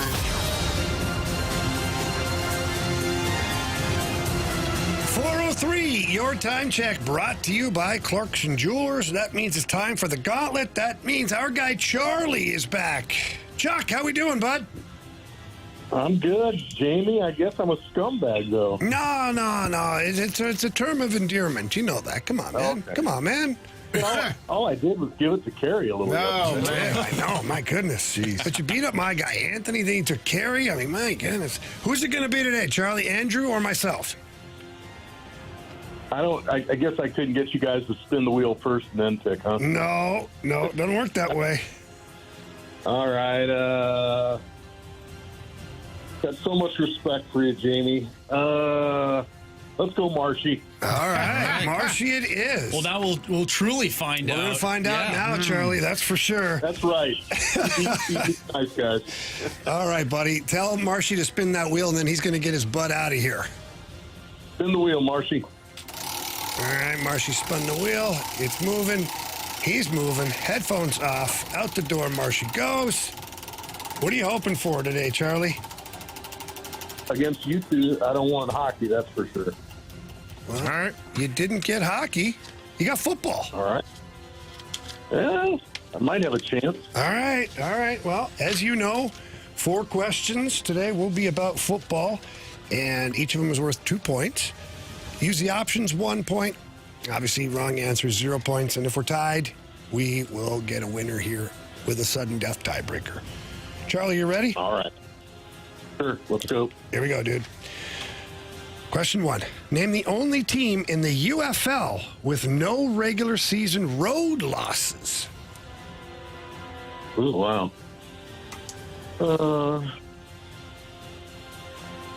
No road losses. What did the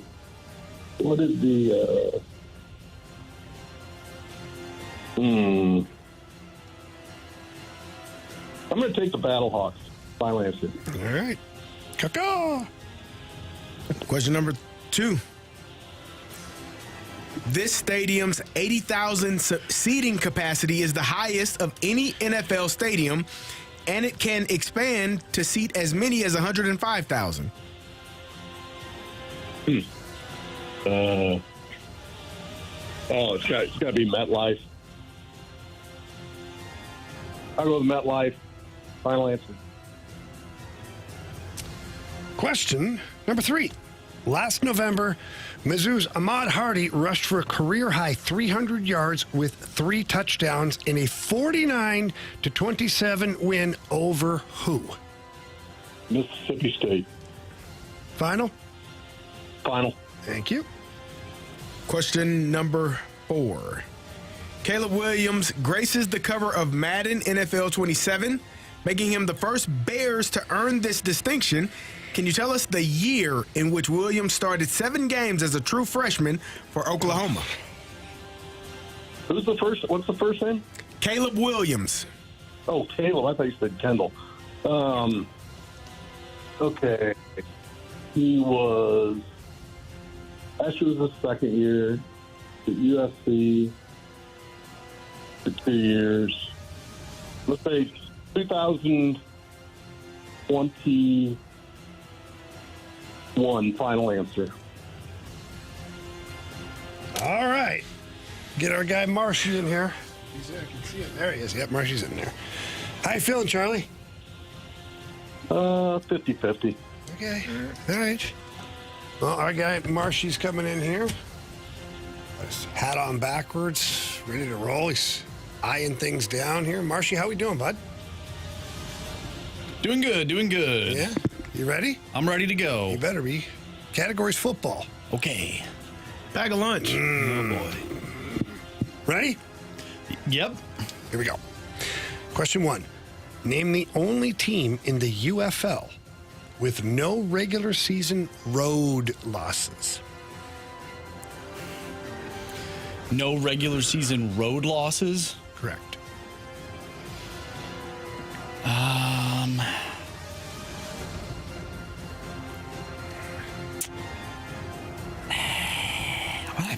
Battlehawks were actually really good on the road. They lost at home. No, I think they were really good. Let's use the options. All right. Was it the Orlando Storm, DC Defenders, or Dallas Renegades? DC was in the title game. They hosted. I'll go with DC. Final answer. Question number 2. This stadium's 80,000 seating capacity is the highest of any NFL stadium, and it can expand to seat as many as 105,000. Ooh, I actually think I saw this when I was looking up some FIFA stuff. If I'm not mistaken, it would be AT&T in the Dallas Cowboys. So I'll go with AT&T Stadium. Final answer. Okay.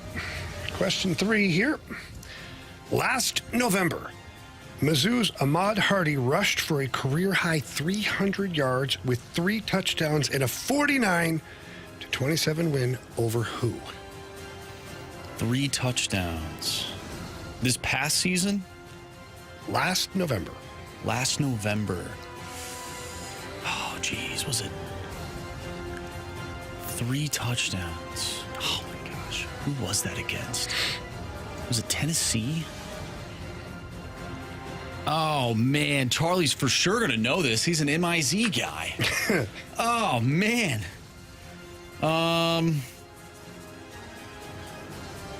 Let's use the options. All right. Was it Tennessee, Mississippi State, or UMass?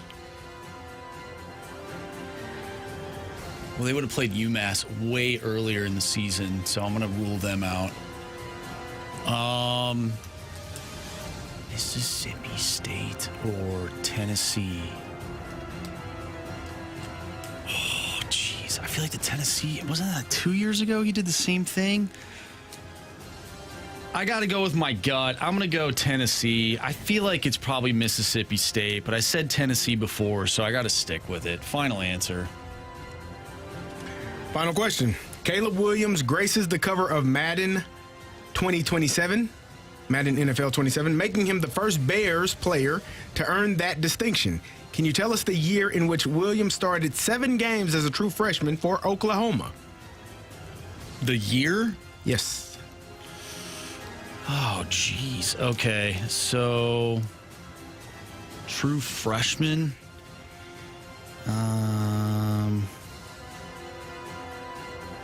Well, if he was his first year, he wasn't a senior though. I think he went after the 3rd year. So if 25 season was his 2nd year in the NFL, 24 would have been his first. 23 would have been his junior year. 22 was probably sophomore year. So 2021. Final answer. All right. Should we just run it? That doesn't sound right. We'll go reverse. No. Let's start with question 1. Yeah, start with Question 1. Name the only team in the UFL with no regular season road losses. Without the options, Charlie said the Battlehawks. Caw-caw. Marshy with the options said the DC Defenders. Carey, answer is? It's the Orlando Storm. Anthony Becht. Yeah. Last. Yeah. Don't tell me what to do. Sorry. Question 2. This stadium's 80,000 seating capacity is the highest of any NFL stadium, and it can expand to seat as many as 105,000 without the options. Charlie said MetLife Stadium. Yeah, that was another one I was thinking of. Without the options. Andrew Marsh said AT&T Stadium. Carey, answer is? It's AT&T Stadium. It's AT&T Stadium. Marshy up 2-0. I legit saw that last night on X. So, Are you question sure 4. MetLife's not? What's that, buddy? Are you sure MetLife Stadium's not 80,000? But it can expand to 105,000. Oh, okay. 'Cause you said the largest at 80,000. But it can expand. But it can expand up to 105. Yeah. Yep. Gotcha. Are you still calling us liars, Charlie? I think he's trusting but verifying. Okay, so it's 2-0 Marshy. 2 questions left. Let's go to question 4. Caleb Williams graces the cover of Madden NFL 27, making him the first Bears player to earn that distinction. Can you tell us the year in which Williams started 7 games as a true freshman for Oklahoma? Without the options, Charlie said 2021. Without the options, Marshy said 2021. Carey, answer is 2021. 2021. Both of you are right. Marshy goes up 4-2 with 1 question left. Last November, Mizzou's Ahmad Hardy rushed for a career-high 300 yards with 3 touchdowns in a 49-27 win over what team? With the options, Marshy picked Tennessee, then said, probably Mississippi State, but I got to go with my gut. Without the options, Charlie said Mississippi State. Here's where we're at. If it's Mississippi State, we have a walk-off. If it's anybody else, Marshy wins today. Answer is Mississippi State. No! Walk it off. Walk it off. Here we go. Let's do it for Janet. Let's go for Janet. I hear you, buddy. Jamie, do you mind handing me that dry erase board? There you go. Thank you. All right, here's how it works. I'm sure you know, Charlie, but we'll go over it anyways. We have a tiebreaker question. It's closest to the pin. And we're going to ask the question. Stay quiet, Charlie. Marshy will write down his answer. The moment we get his answer, though, we need yours quickly. And then whoever's closer will win. We good? We good. All right, here we go. Tiebreaker question. During his 3 seasons at Duke and 1 season at Notre Dame, Riley Leonard threw for how many yards? I'm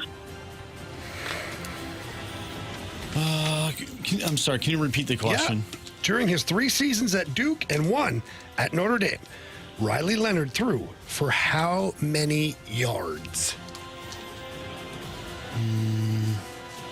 Marshy taking his time here. Okay, we have... we have a scratch. Oh, wow, there we go. We have Marshy's answer. Charlie, what's your answer? 7,000 yards. Oh, wow. No calculator needed. All right, no need for a calculator on this one. Tiebreaker question, one more time. During his 3 seasons at Duke and 1 season at Notre Dame, Riley Leonard threw for how many yards? Charlie said 7,000. Marshy, you said? 9,001. 1. Could that 1 be the difference? Probably not. TD, answer is?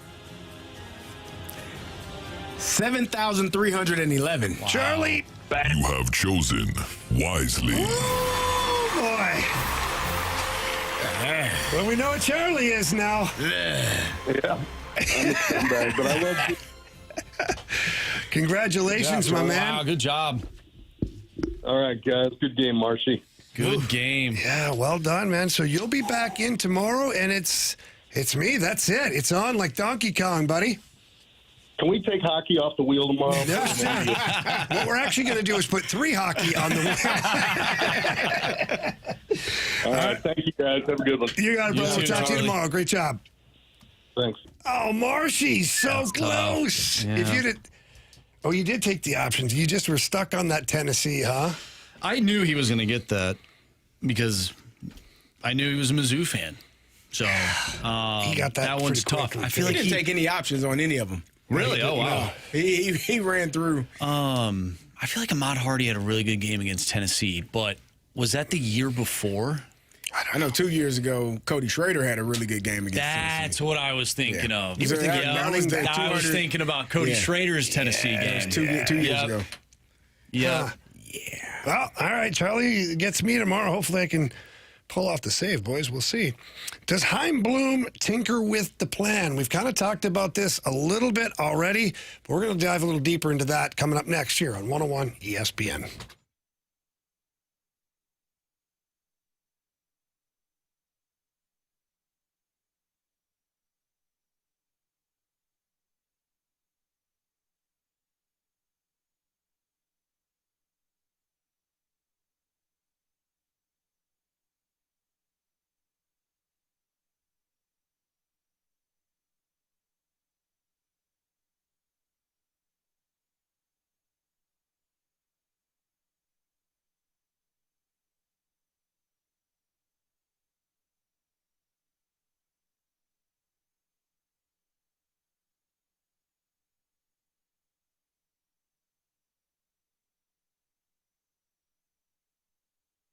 Well, we talk to you guys all the time about our guy Stewie and just, how busy he is and how great he is with all of his customers. And he loves helping 101 ESPN listeners. In fact, we went to call him today. We're going to talk to Stewie. He said, I got a 101 ESPN listener that just walked through the door. So he said, you got to wing it for me.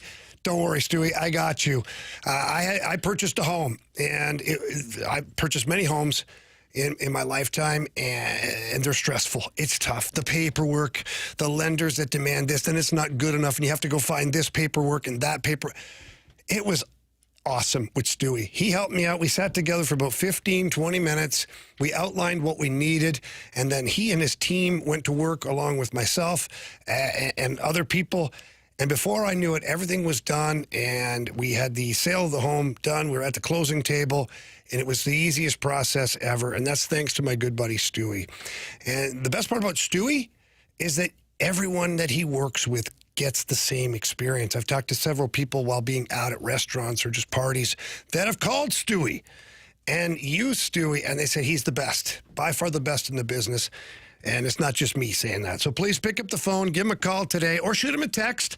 His number is 314-324-4440. Again, 314-324-4440. If you can't remember that number and you still want to get a hold of my guy Stewie, because he should be, you can always Google the Big-A-Long. NMLS number 226715.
Your Cardinals playing good baseball this year.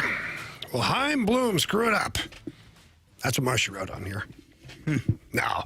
Will Chaim Bloom tinker with the plan? So we know going into the season, Chaim Bloom has been awesome, by the way. His messaging and the communication to the fan base about what the Cardinals' intentions are this year has been fantastic. And the plan was they were in a build. Refuse to call it a rebuild, a retool. Say, we're in a build. That's okay. Call it whatever the hell you want. The Cardinals are playing very good baseball. Will that change things now? And I think that question becomes more prominent every time the Cardinals win a baseball game. Because here they are now, they sit in a situation to where not only are they a wild card team, they're the top wild card team. They're sitting there ahead of everyone else. I believe 2.5 games ahead of the bottom of the wild card pit. Yeah, 2.5 games. So does that change the plan for Chaim Bloom? I don't think so. I think the plan is going perfectly according to how they set it up in the offseason. It's probably going better than how they expected it to be as it stands right now. And I think when you're looking at where this team is in contrast to where most people thought they would be, they're in a really good place. And so I don't think you start tinkering with some of those things unless you know that the players that you're bringing in are ready to do the job that is needed. Blaze Jordan was brought up with the expectation of him having success, and he's had success thus far. He went over 3 yesterday, but that comes with baseball. You brought up Nathan Church last year, and you've seen his progression, and you sent Victor Scott down. Jimmy Crooks, you brought him up because some of the play maybe behind the plate from Pages was not what you needed, and so you brought him up to kind of fill that void. I think that the only way that they continue, but I don't think that that's tinkering with the plan.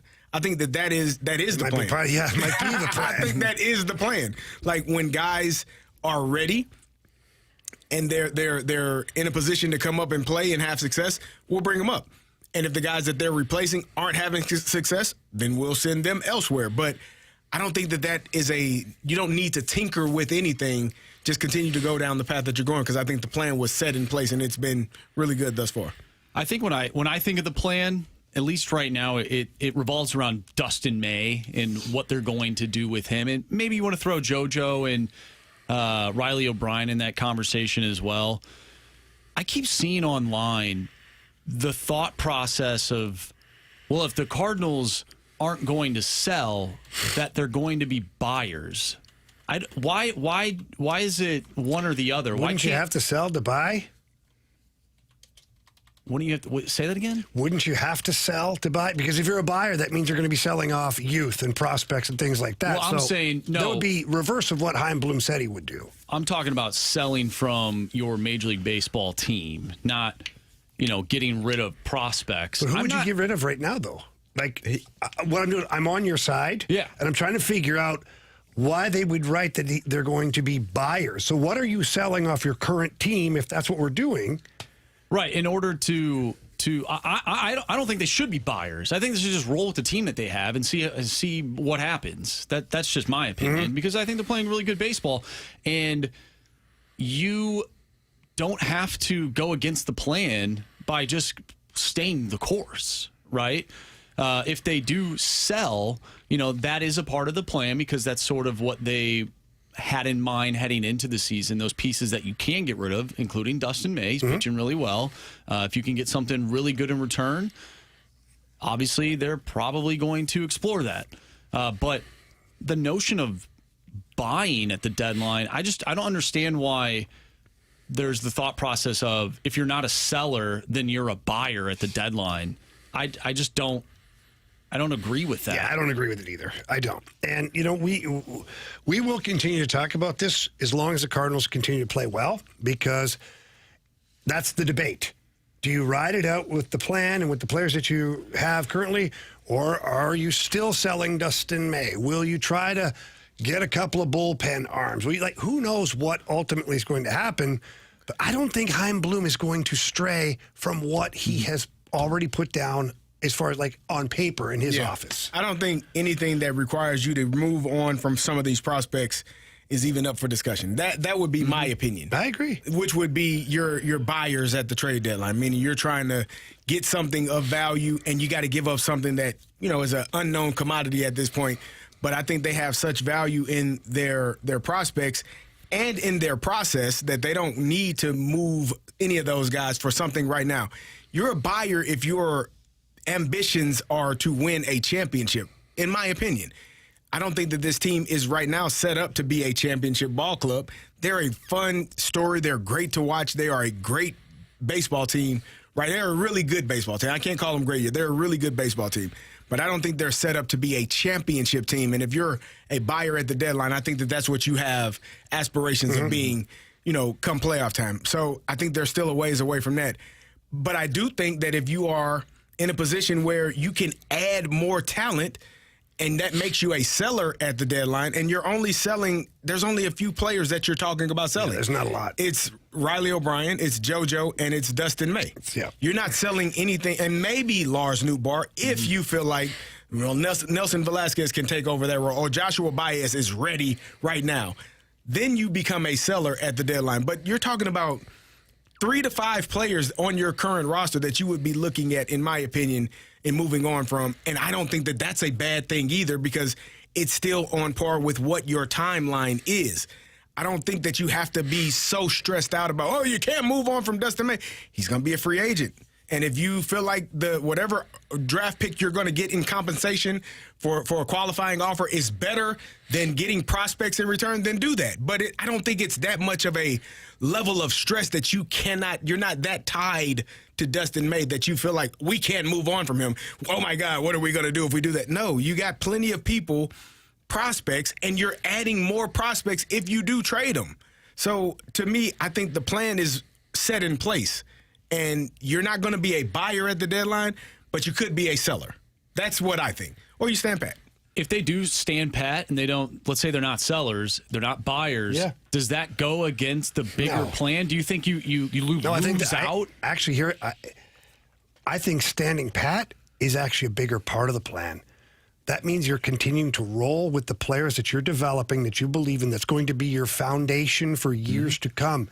And that brings me back to my question when I asked you, well, who are you selling then? Because why would you sell? Why would you sell Blaze Jordan, Mason Wynn, but hear me out, that's what they're going with. So let's roll with that. In fact, and you talk about the value in playoff hockey, playoff baseball, and any how about the value of this? If this team is anywhere close to where they are right now in the standings as far as a wild card, say, what greater experience can you give your team than to have them playing meaningful, super meaningful baseball games coming down the stretch? Yeah, I agree with you. I think just get in. That didn't work with the previous roster that you had. This roster's unpredictable. This exactly. It's unpredictable in a great way. The roster that you did have with like Goldschmidt and Arenado and guys that you were one and you done, expected to get you deep into the playoffs, having the mindset of just get in, to me, that was not a good mindset to have. No. This team, who is supposed to win, 70-something games, whatever it was? Yeah, it's like 76. I think it's different if this is hey, just get in. Who knows what could happen? I think it's different. I think it's different than the previous rosters that you have because the expectations are different. Yeah, and they're not looking, the plan according to Ollie, they're not really looking that like down the road like that. Just like they forget about the night before, whether they win or lose, they're just worrying about the next game. Not worried about making a run, not get in, and you never know. So I like the mentality of this team along with what they're doing physically out on the ball field. It's going to be fun. All right, our guy Marshy, we tried to get this going last week, but we had so much going on that day. We have a new segment called The Daily Drop, and this gives you guys, just like Freedom Friday, it gives you the power to contribute to the show. So if you have a comment you want to make, maybe we talked about our crushes growing up. Maybe you have one that we didn't mention you'd like to mention. If you have a question about the Blues, the Cardinals, a statement about UFC, the NFL, you name it. This segment, The Daily Drop, is yours. We will listen to all the mic drops, and then we'll react and talk about that stuff. But you do have to go to the 101 ESPN mobile app and give us a Scott Lee Heating Company mic drop. Just click on the little microphone. Send that in quickly because that's coming up at 5 o'clock. Don't miss out on that. The Daily Drop. Again, your mic drops. Coming up next, biggest question of the day. It's a fun one right here on 101 ESPN.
Selling your home.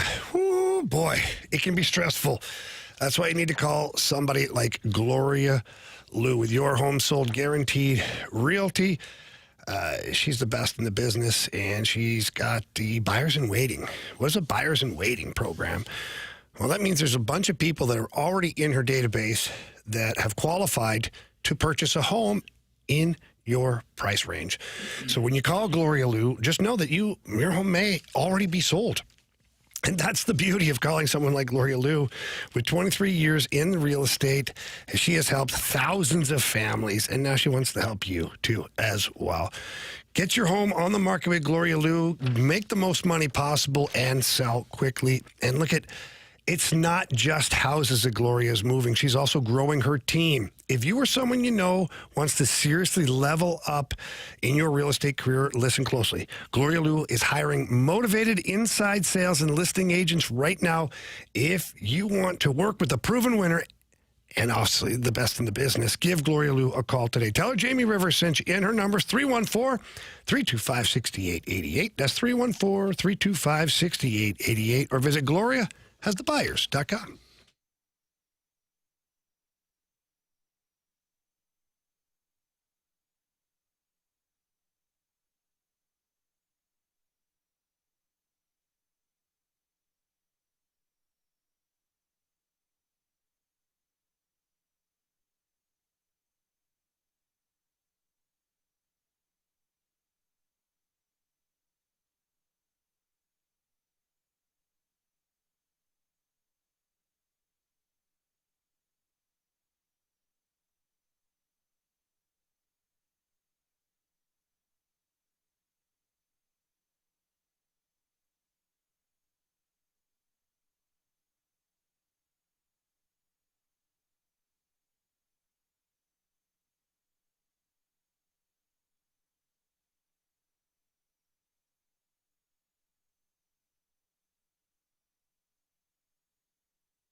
101 ESPN Sports Center. I'm Andrew Marsh. It's time for a Sports Center update brought to you by Saliga Heating and Cooling. The Cardinals win last night over the San Diego Padres by a final score of 3-0. Dustin May with a one-hit complete game shutout. Andre Palante, we'll see if he can do the same thing tonight. He's on the mound for the Cardinals. And on the other side for the San Diego Padres, it is Michael King. First pitch tonight from Busch Stadium is at 6:45. We have the biggest question of the day coming up next. I'm Andrew Marsh, and this Sports Center update is brought to you by Saliga Heating and Cooling, a Daikin heating and air conditioning dealer.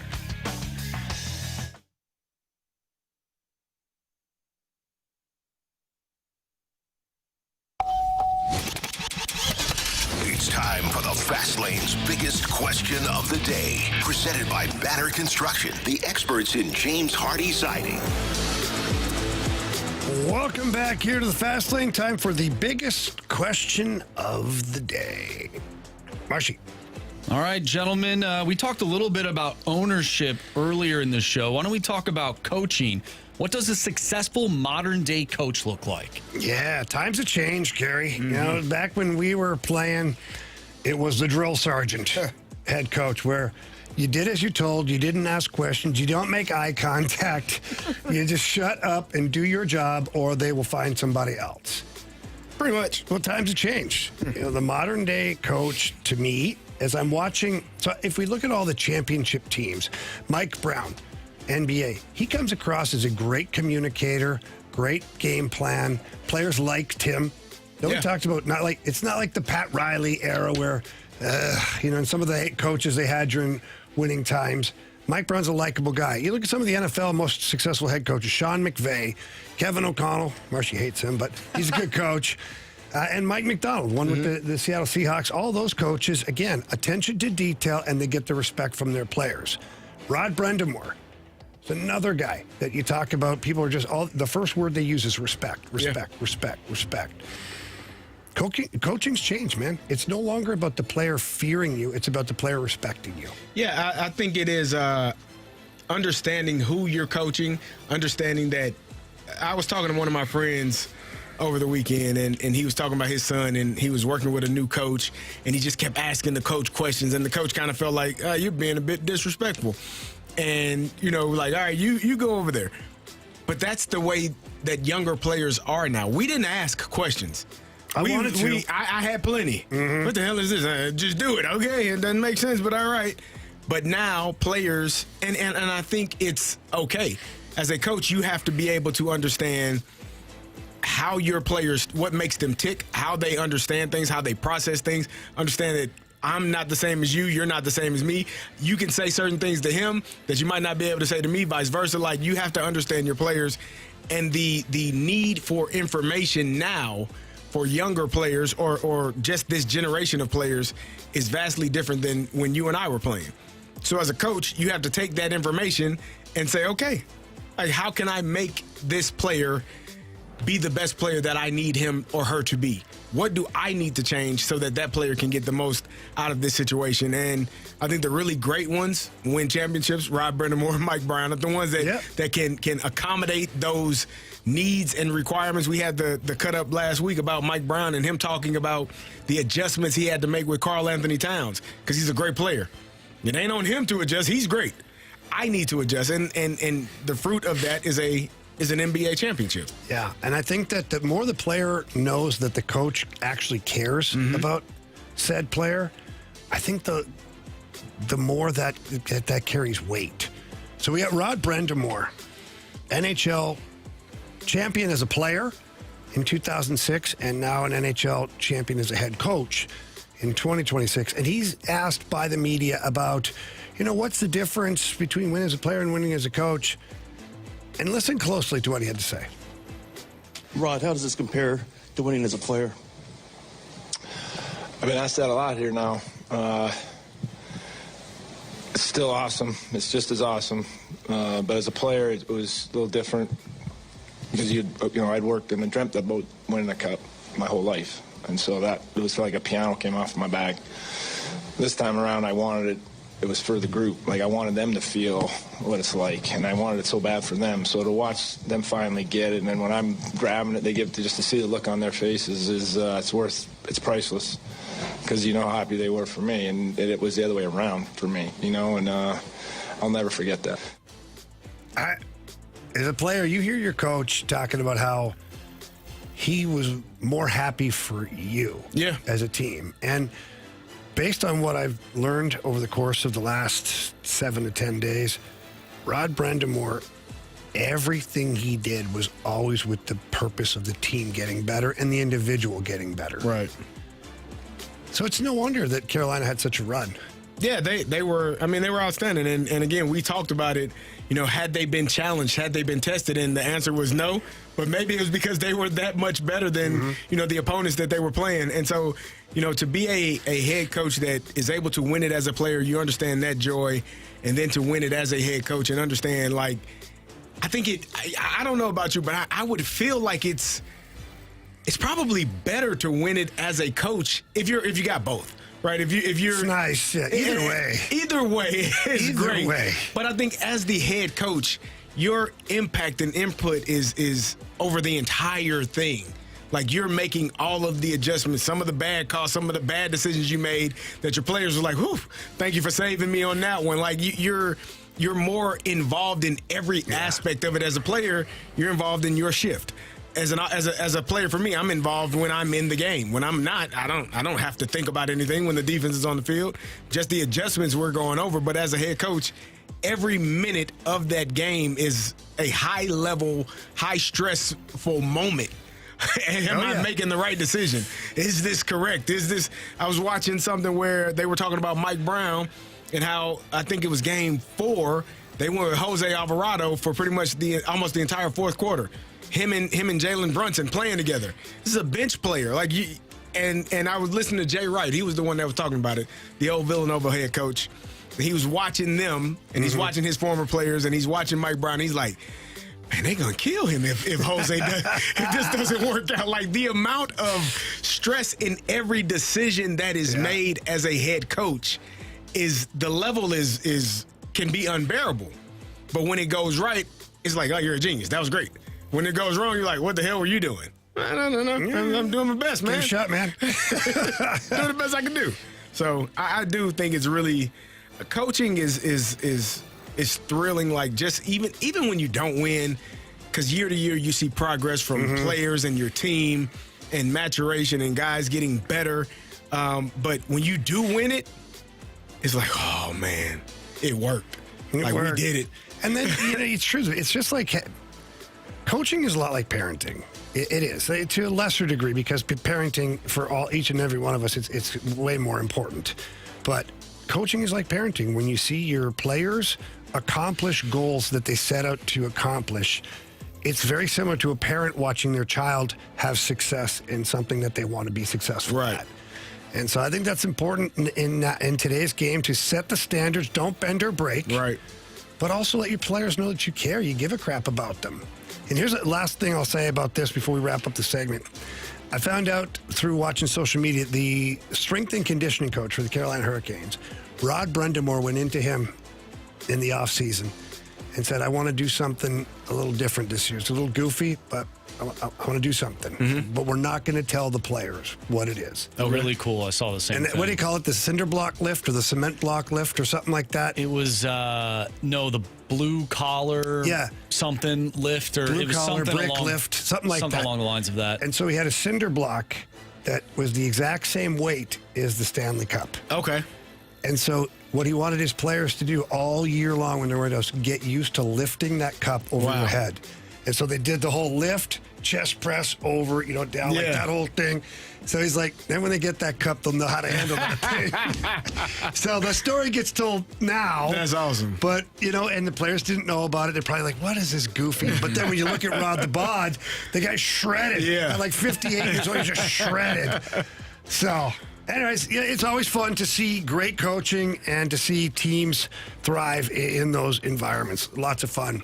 Okay, we got our guy, Kevin. Did he get a hit yesterday? He did. He just keeps on going.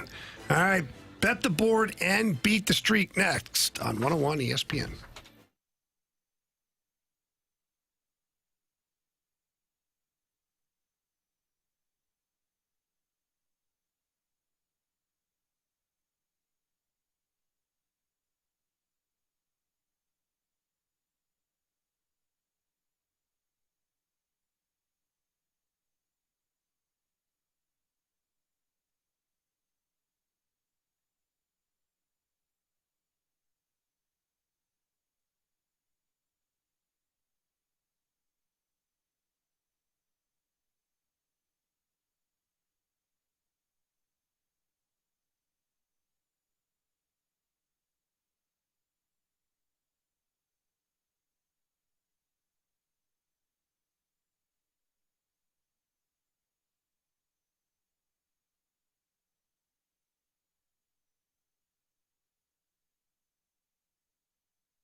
We're good! Streaking! I want to hit baseballs. All of my successes depend on me. You ready to hit? The hits just keep on coming. And his first big league hit is a bullet up the middle. All right, it's that time of day. Time for Beat the Streak. Herrera screwed me over last night, but our guy Kevin keeps on going. Kev, how we doing, bud? Good. How's it going? I'm doing pretty good. Be a lot better if Herrera would have got a hit, but he didn't. So, Marshy, what do we got right now for standings? All right. Well, Kevin has the longest streak right now, so he will lead us off. His streak is currently at 7. I have a streak of 4. Anthony has a streak of 3, and you two are back to 0. All right. Well, then I guess Kev's up, huh? Yeah. Go ahead, Kev. It's weird not having someone in front of me to take my pick, but I guess I'll go with Herrera. He's got to be right. Well, yeah, you'd think so. You'd think. Yeah, he screwed me over, but that's fine. All right, Marshy. All right, I am going to go with Alec Burleson. Burley's a good pick. And our guy, Anthony, what did he say? Well, it's your pick. Oh, no, it's Anthony. It's Anthony. Got to be Anthony's at 3 right now. He got Walker, is what he said. So, and then go ahead, Carey. Yep. Give me Mason. Nope. Give me JJ, I guess. It's a good pick. Give me the Newt. Newt, there it is? Yep, Newt, there it is. All right, Kev, good luck. Hopefully we're chatting with you again tomorrow. All right, sounds good. Good luck, guys. Thanks. You got it. You Thank too. you. All right, time for Bet the Board.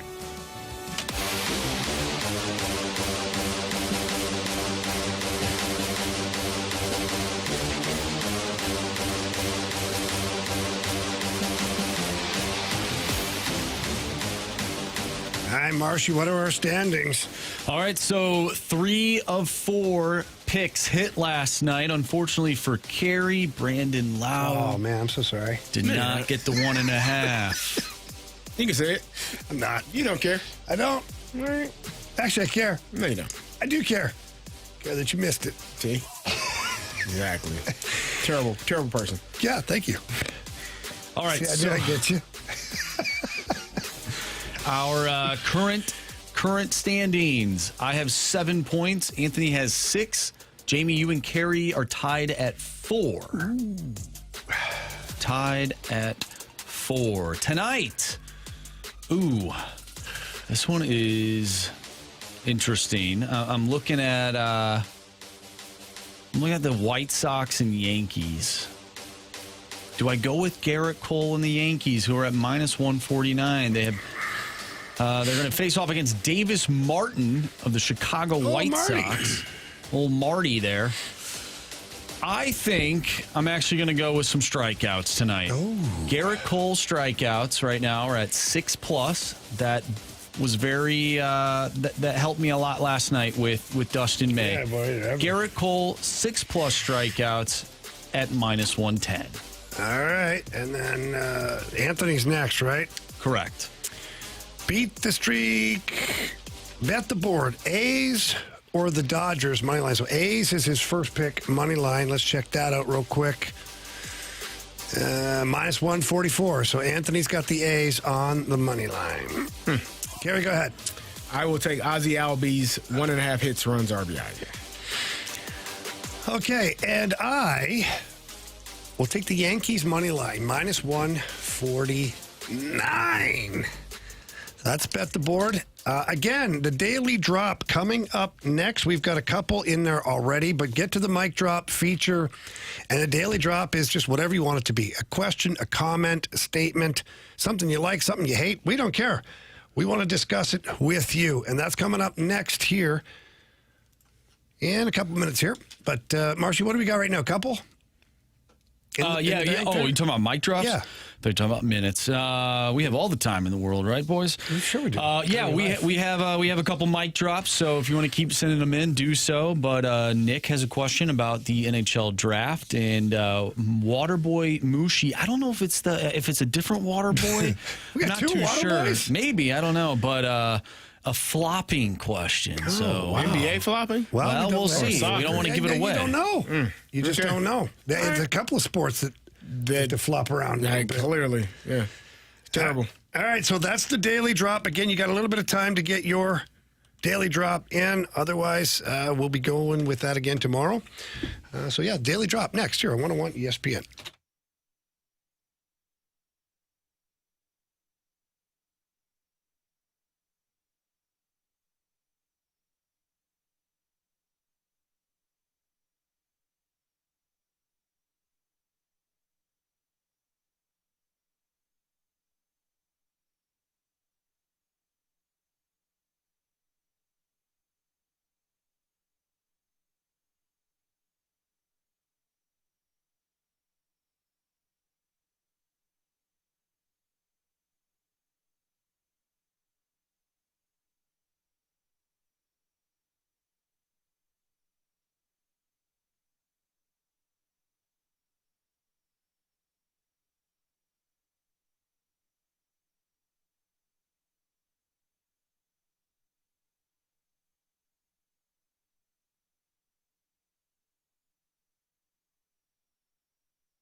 Welcome back to the Fast Lane. Jamie Rivers, Carey Davis, Andrew Marsh. Anthony's out for the week.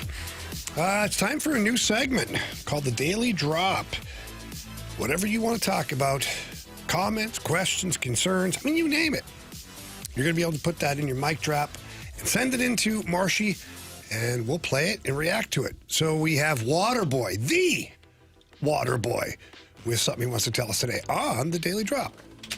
Been watching Anthony's favorite sport, soccer here, and I wonder, are there more flops in soccer or basketball? Oh, wow. Okay, so Carey, a couple of years ago, this would have been an insulting question. To who?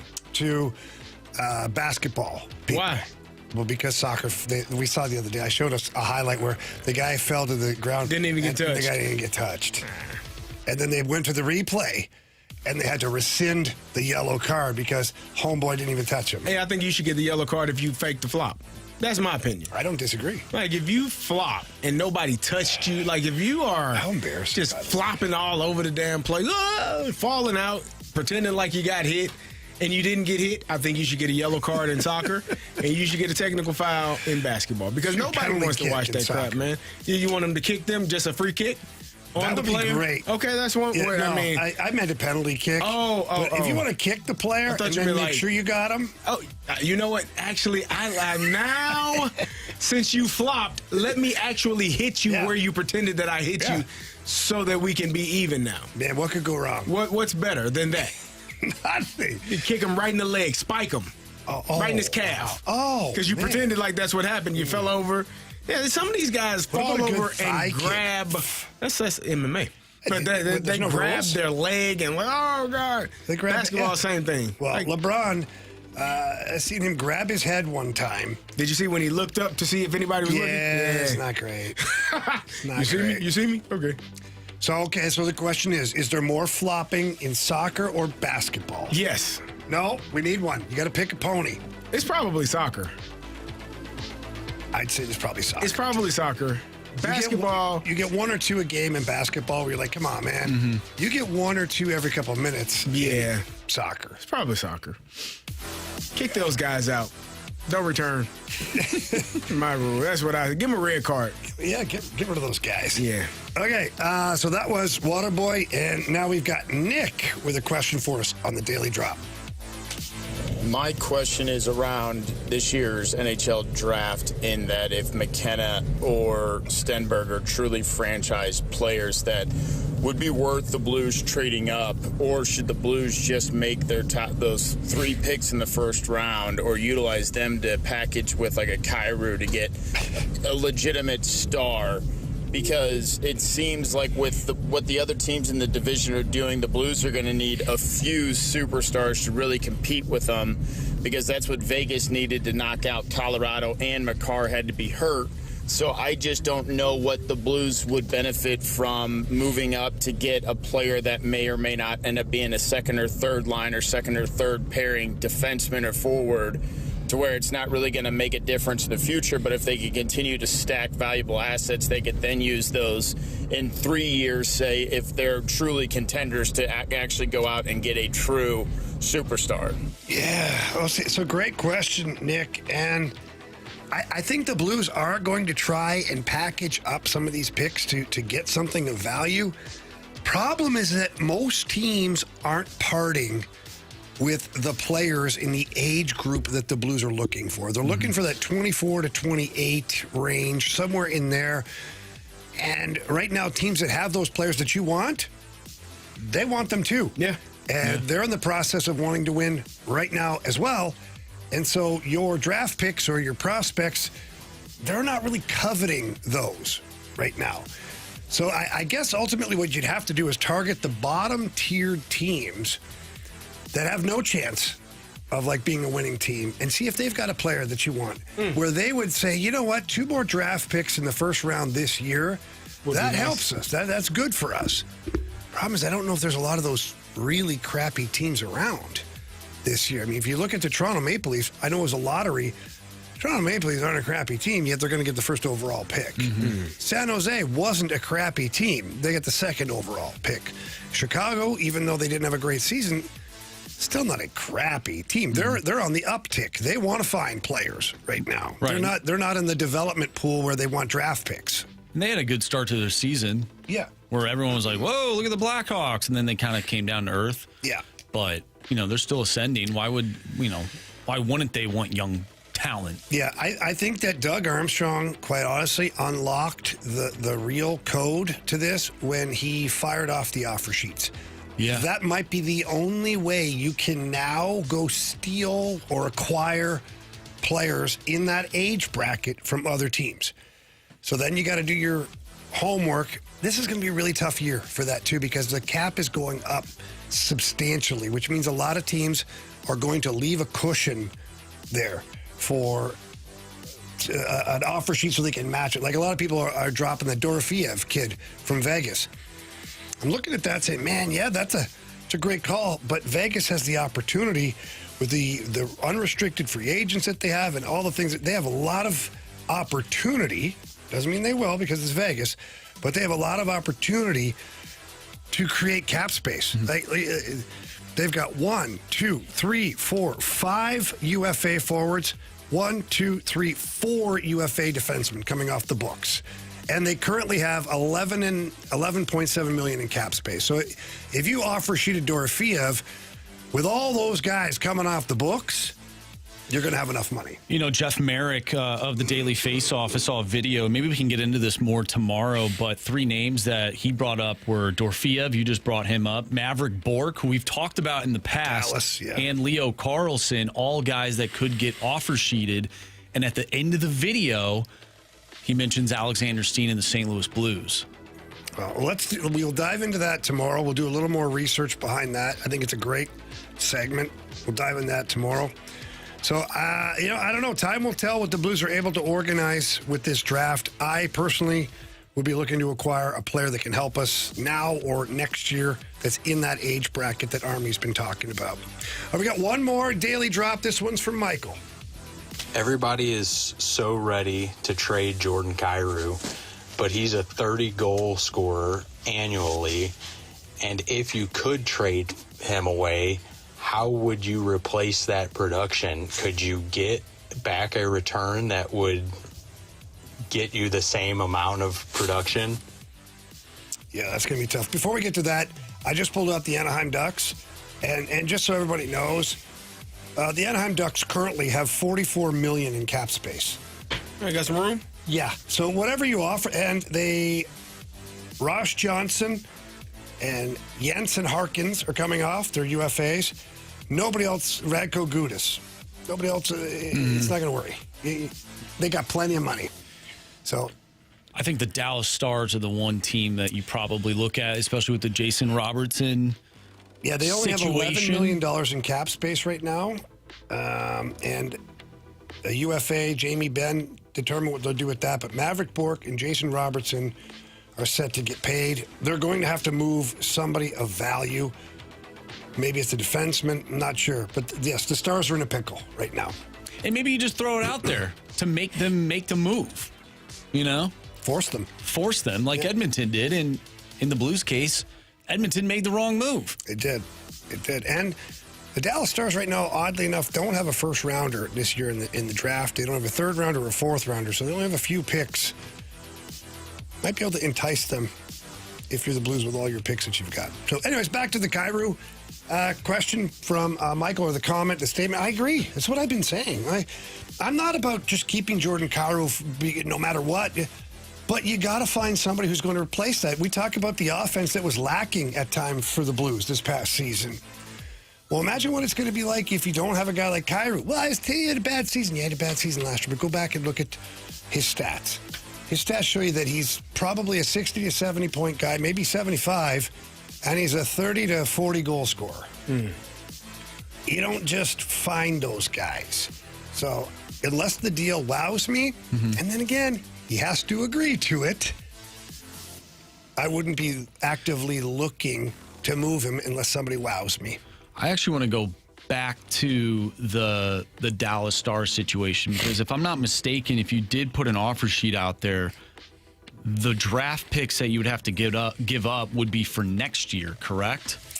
Yes, because the offer sheet would come after the draft. But could you trade your picks or whatever pick that you would do essentially this season for this draft to get the rights to Maverick Bork to then offer him a contract? 100% you could. That's kind of what I meant when I said the Blues might be able to entice them. For sure. So it's not a true offer sheet, but it's essentially the same thing. Yeah, and the Blues would have the opportunity then to qualify him. So because they would acquire him before free agency sets in. Mm-hmm.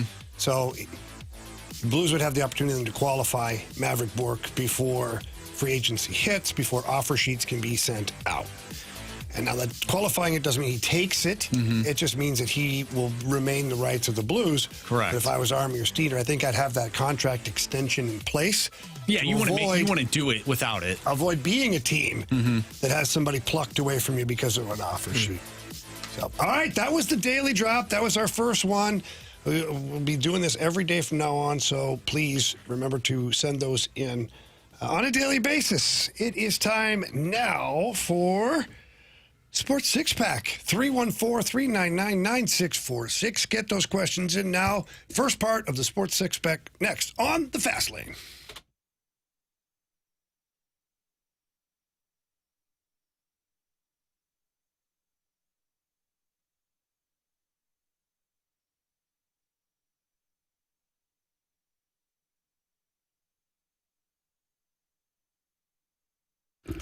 On the biggest stage in the world, FanDuel is changing the game because sometimes your player gets subbed off and your bet goes with them, but not anymore with FanDuel Super Sub.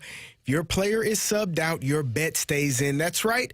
If your player leaves the match, your bet continues on with the substitute. And some of you may have had Christian Pulisic in the first game versus Paraguay. When he was subbed out, his substitute comes in. If he scores the goal, then you're still in the game. So do not be worried.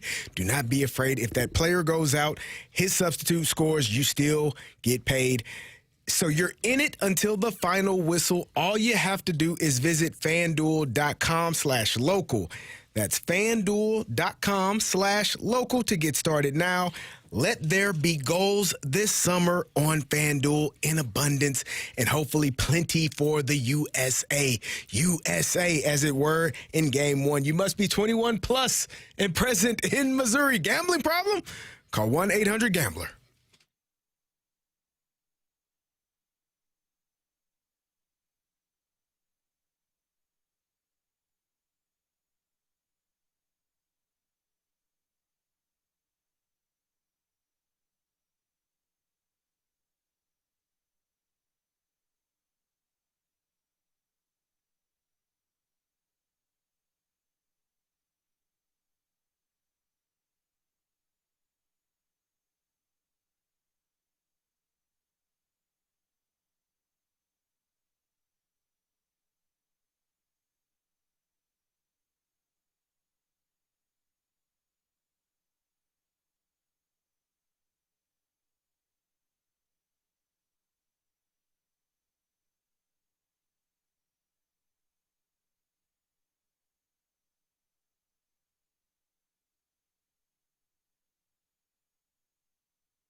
It's time for the Fast Lane to answer your sports questions. I want to ask you a bunch of questions. I want to have them answered immediately. Asking me all these weird questions. Answer the question. Answer the question. Answer me! Refreshed by Urban Chestnut. Urban Chestnut Swickle Light Premium Light Beer. Live your lifestyle, St. Louis.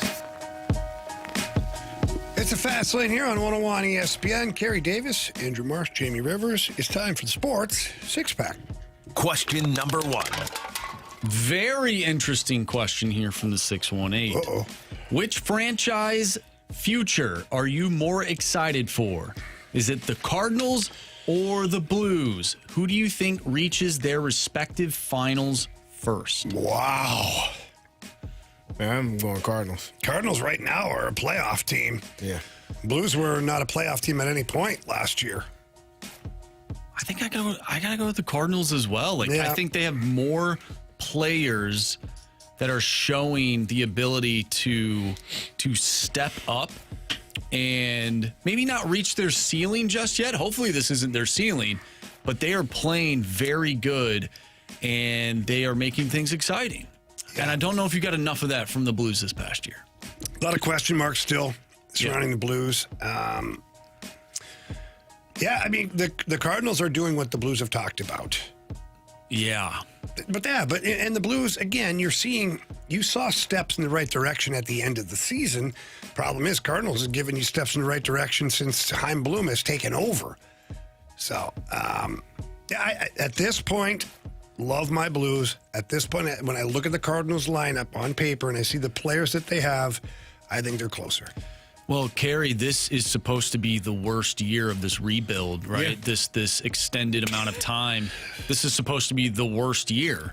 And they're the 4th best team in the National League and the 6th best team in Major League Baseball? It's supposed to be better than this? Give me the Cardinals. Yeah, I agree. I think they are.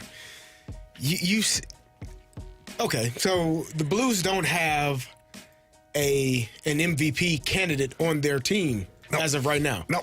And we're talking about Jordan Walker as potentially being in the MVP conversation. So that alone right there, I think, puts you in a different place. I agree. Having a potential superstar versus not. And I think that's where the Cardinals are, and I don't think the Blues are there right now. I agree with that.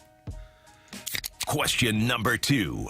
Another great question. This is from a different listener, but from the 636, to piggyback off of question number 1, which conference is harder, the National League or the Western Conference? I would have to say the Western Conference. Yeah, the National League has got a couple of top dogs, and then where the Western Conference, I mean, we saw what it did to Vegas, just trying to get to the final.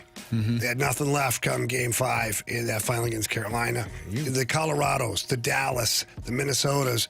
Again, this is where Gary Bettman's playoff format is flawed right now, because the Carolina Hurricanes would have had to ramp it up in the playoffs.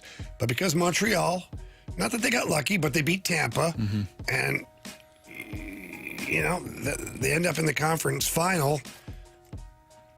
I don't know. I feel like it was a little easier path in the Eastern Conference than it was the Western Conference. And the Western Conference, to me, is more difficult than what I'm looking at in the National League. I think when I look at the Western Conference in terms of competitive teams, it feels deeper. But Vegas was not even a top 3 team in the Western Conference. Whereas in the National League, to get to the World Series, there's really only a few. Like, it is very hard to get to the World Series in the National League because of the top dogs. Yeah. So if it's playoffs, I think I would say the National League is easier. But if it comes to getting to the World Series, I'd say the Western Conference could be easier. Does that make sense? Yeah, but I totally disagree. Okay. Yeah, I mean, I understand what you're saying. I just don't agree. Which is fine. That's fine. Hey, Marsh. Not everybody's going to agree. If everybody agreed, we'd have world peace. America's turning 250 years old this year, okay? It's your right to have your opinion. Thanks, Jamie. Even if it's wrong. That's one way to look at it. And Jamie, I think you're wrong. There you go. For saying that. Even though I think you have a lot of legs to stand on in terms of your, For now. Question number 3. All right, Grant Francis fan club. I'm seeing a lot of negative reactions to the Cronin hire from Anaheim fans, saying that he was awful with the young players with the Ducks.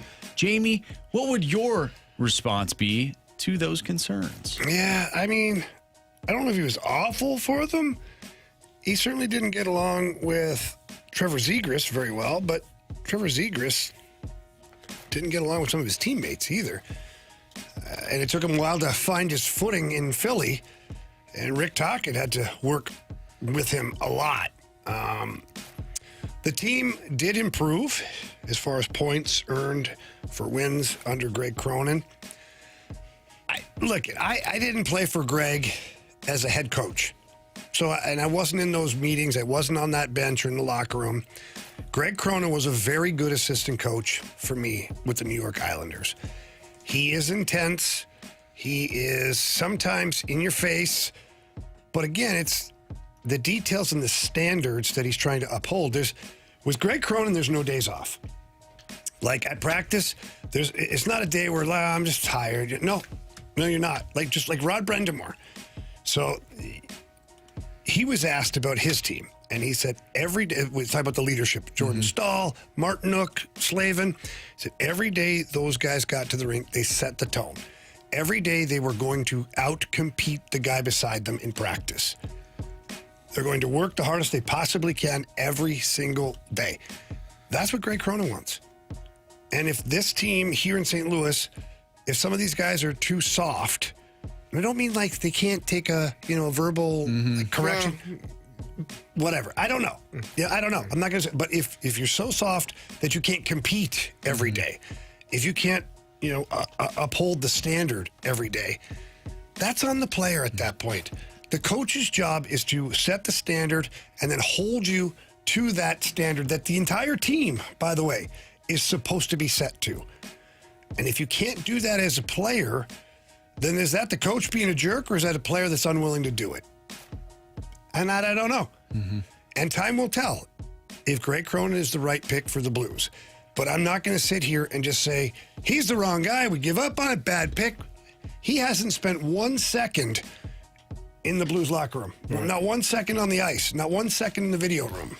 Well, and who's to say that he hasn't learned from his time as a head coach in Anaheim? I would like to think that people grow after having an experience. So I'm sure he took exactly what he learned from that experience and will translate that into his next adventure here in St. Louis. Well, he's not a dumb guy. I can tell you that right now. So based on that alone, one would think not that he learned, one would think that you can continue to evolve. Because a lot of people in those situations, I didn't learn anything. No, but I did evolve. I'm no longer the same way I was in this situation or that situation. And we heard Monty mention it, that Cronin is vastly different as a head coach than he was as an assistant. So as a head coach, maybe there was a different tone or mindset and or the tenor. Stress. You talked about that. Listen, man, it's a different world being an assistant versus being the head coach. It is, and as an assistant, it's not your name that goes in the win-loss column. So whatever your head coach tells you and what he expects from you is generally how you're going to be, or you're going to be looking for another assistant coaching job. Yeah. Now, I'm not saying that that's but that's generally how it works. So the need or the concern that he's going to be overbearing, and so what if he is? You've been complaining about certain players for a number of years. Yeah, good point. Why would you care if he's hard on them? Maybe that's what they need. He's going to be too hard. Too hard on who? So what? Maybe they need hard coaching, tough love. Get your butt in gear. Let's play both ends of the ice. Let's play hard the entire shift. Let's skate off hard. Let's check. Let's back check, forecheck. Let's shoot pucks on nets. Let's get in front of the net. Let's play. If that's the expectation and the players are whining, get your ass out of here then. What the hell are we talking about, man? I don't care. Quit crying. I'm with you. Go sit down and watch. So he's going to be too hard on him. And you've been complaining about them not being hard enough, so there you go. Well I get off said. my soapbox. No, you did great. well man. said. You did great. Yeah, my blood boiling a little bit. I'm complaining. All right, do we have time for one more? Oh, Marsh is screwing. Well, there we go. No, that was question 3. That I was think we 3? head to All right. part 2 of our Sports Six Pack. That will be next. Remember, you can still get your questions in 314-399-9646. Sports Six Pack continues next.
101 ESPN Sports Center. I'm Andrew Marsh. It's time for a Sports Center update brought to you by Universal Windows Direct. We will see if Andre Palante can match Dustin May's performance from last night. The Cardinals won 3-0. Dustin May, a one-hit complete game shutout.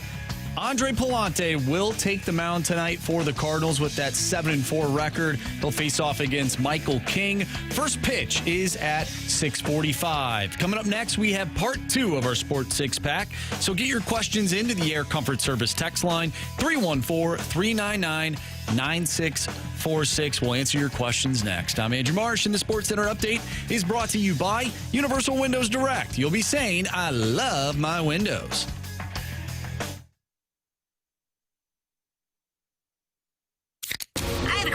It's time for the Fast Lane to answer your sports questions. I want to ask you a bunch of questions, and I want to have them answered immediately. Asking me all these weird questions. Answer the question. Answer the question. Answer me! Refreshed by Urban Chestnut. Urban Chestnut Swickle Light Premium Light Beer. Live your lifestyle, St. Louis. It's a Fast Lane back with you here on 101 ESPN. Time for part 2 of our Sports Six Pack. Question number 4. From the 314, what do you think Chaim and the Cards are going to do with Victor Scott II and Nolan Gorman? Well, I think they're just going to let them play in Memphis for now.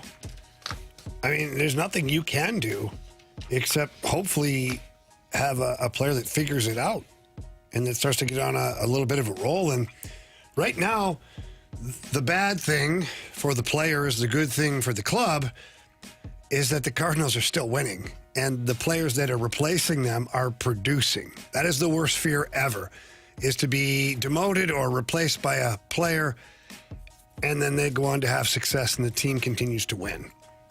And right now, Gorman and Victor Scott, I think for them, as far as athletes are concerned, they got to focus on themselves. They got to get right.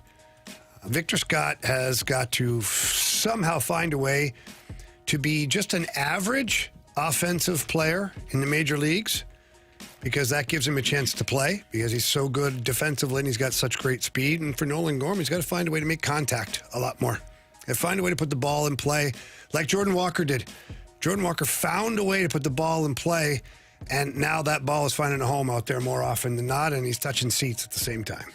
Yeah, I was trying to find it. I saw something a few days ago. It was Bernie Miklasz was talking about kind of the plan for Nolan Gorman, and I think some of it didn't even involve baseball right away, kind of getting him away and just getting him off of his feet, Fixing off of the field, and working on some things. And he mentioned how they had a whole plan for him and how it was going to go, and broke it down pretty well. I thought it was on his Twitter page. But 573 says Gorman hasn't even played yet. Yeah, that's what Bernie was saying. So just getting him away from the game and kind of resetting and refocusing. And sometimes it's not just being thrusted into another situation and failing even more. Sometimes it is getting off the field. We talk about it all the time. Confidence is the most important thing for an athlete. Like at this level, everybody has talent. Like the levels of talent are vastly different, but they're more talented than you or I playing baseball I'm just saying. I didn't say hockey or football, but baseball for sure. So you're talented, but how much confidence are you having? And when you're struggling, that number is probably at 0. Minus, probably. So you have to build that confidence back up, and I'm sure that that's part of the plan, what they want to work on, how they want to get him, refocus, reset, and get him back on the field. And hopefully when he does get back on the field, he'll be more like the Nolan Gorman that we have seen in the past. And probably the same thing for Victor Scott. Work on some things to try to get him to having success again, because with success comes confidence. And with confidence, you can play at a high level. So that's what both of them need, is some confidence and some levels of success. And when they get that, I'm sure they'll have another opportunity. Yeah, and again, it's the players that have to focus on themselves right now and getting confident, getting better, fixing whatever they got to do. But yeah, in the meantime, the Cardinals keep winning, and those guys they called up are playing well, and That's the way she rolls sometimes. Question number 5. All right, so the 636 sent us a Facebook video. It is from Fax Sports MLB, and it's Dustin May saying that he wants to go back to L.A. Of course, it's not real, but we continue. Is it AI? Yeah, I mean, we see all the time these parody accounts online, on X, Instagram, whatever it may be. What is the worst thing that you have fell for online? Oh, I don't know. I fall for something every week. I fall for something every week. I do. You can't tell anymore. And I'm so, it's my own fault because I'm just so busy and quick and I'm just like, well, oh my God, man, look at this. You said something the other day. I was like, that's not real, Jamie. And I was like, upon further review. What was it? It was the Miz throwing it 115 miles an hour. I was like, Jamie, he threw 103 that day.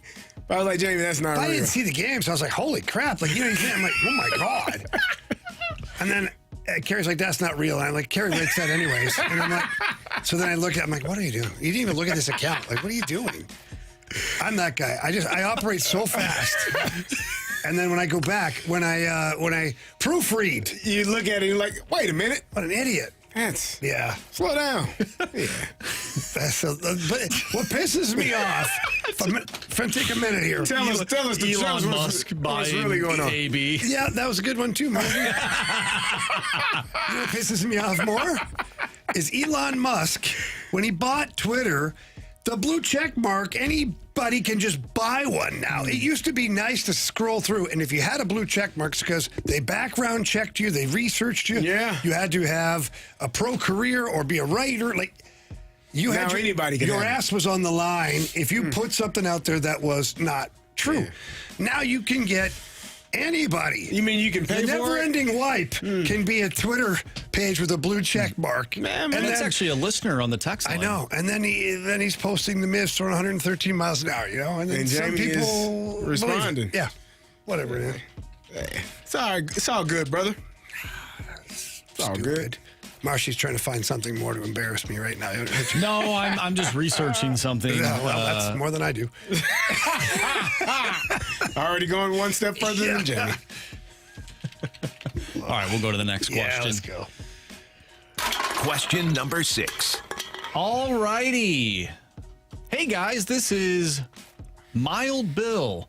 My question is, do they have a GM of the year in baseball? If so, Bloom would have to be the leading candidate. What do you think? Is he the GM? I think he's executive of the year. I don't think it's GM? actually... He's the Pobo. Yeah, so who's the GM? We know it's not Gershie. Who is it? I don't know how that works. Oh, you can just punch in this thing here. Yeah, I don't know who actually gets the award. No, that's not it, GM. Well, yeah, so it's executive of the year. So he could win it. It's because Matt Arnold has won it for the last 2 years in Milwaukee. And he's the GM / Pobo of the Brewers. So, yeah, there you go. Well, I'm trying to find out if they have a general manager. Well, I don't know if he's the GM, but he can win that award. Yeah, I understand that. So here we go. Chaim Bloom serves as president, blah, blah, blah, blah. While the traditional general manager title was reshaped, Bloom leads the team's entire... So they basically did away with the GM. He's the Pobo. Yeah, Pobo with the So he could. He probably would win it. Executive of the year. I think he should. Where's Tampa right now? Tampa, where are they at in the standings? They're in again? Florida. Yeah, they're pretty good. Yeah, that's a good spot to be. But they're playing well, too. They're 41-28 with a .594 winning percentage. So that'd be a tough race right there between their guy. They need one for AL and NL then. Yeah, you could. I don't think they do. I think it's just one. They should, though. Just one award. If they asked us, Carey, we'd have that solution for them. We'd figure it out. I would have to go with Chaim. I mean, think about all the moves that he made heading into the season. One, he did something that couldn't be done last offseason, which was move Arenado out of St. Louis. So there's one. And then the return for Donovan and Wilson Contreras and Sonny Gray. I mean, that alone right there brought you back some good pieces, and then not to mention the in-season moves that he has done that has essentially revamped the Cardinals when they were sort of struggling a couple of weeks ago. Do you take payroll into consideration at all? Oh, I think you have to. Well, because Tampa's 27th with $105.2 million, and the Cardinals are 24th with $118 million payroll. No, I'm going to go Chaim Bloom. It's not because I'm biased or anything. No, not at all. I was just asking a question. That's it, right? That's 6. All right, that completes our sports six-pack for today. We're right here at the end of the show. We're going to wrap it up. We come back with criticisms and compliments and our 3 stars of the day. Right here at 101 ESPN.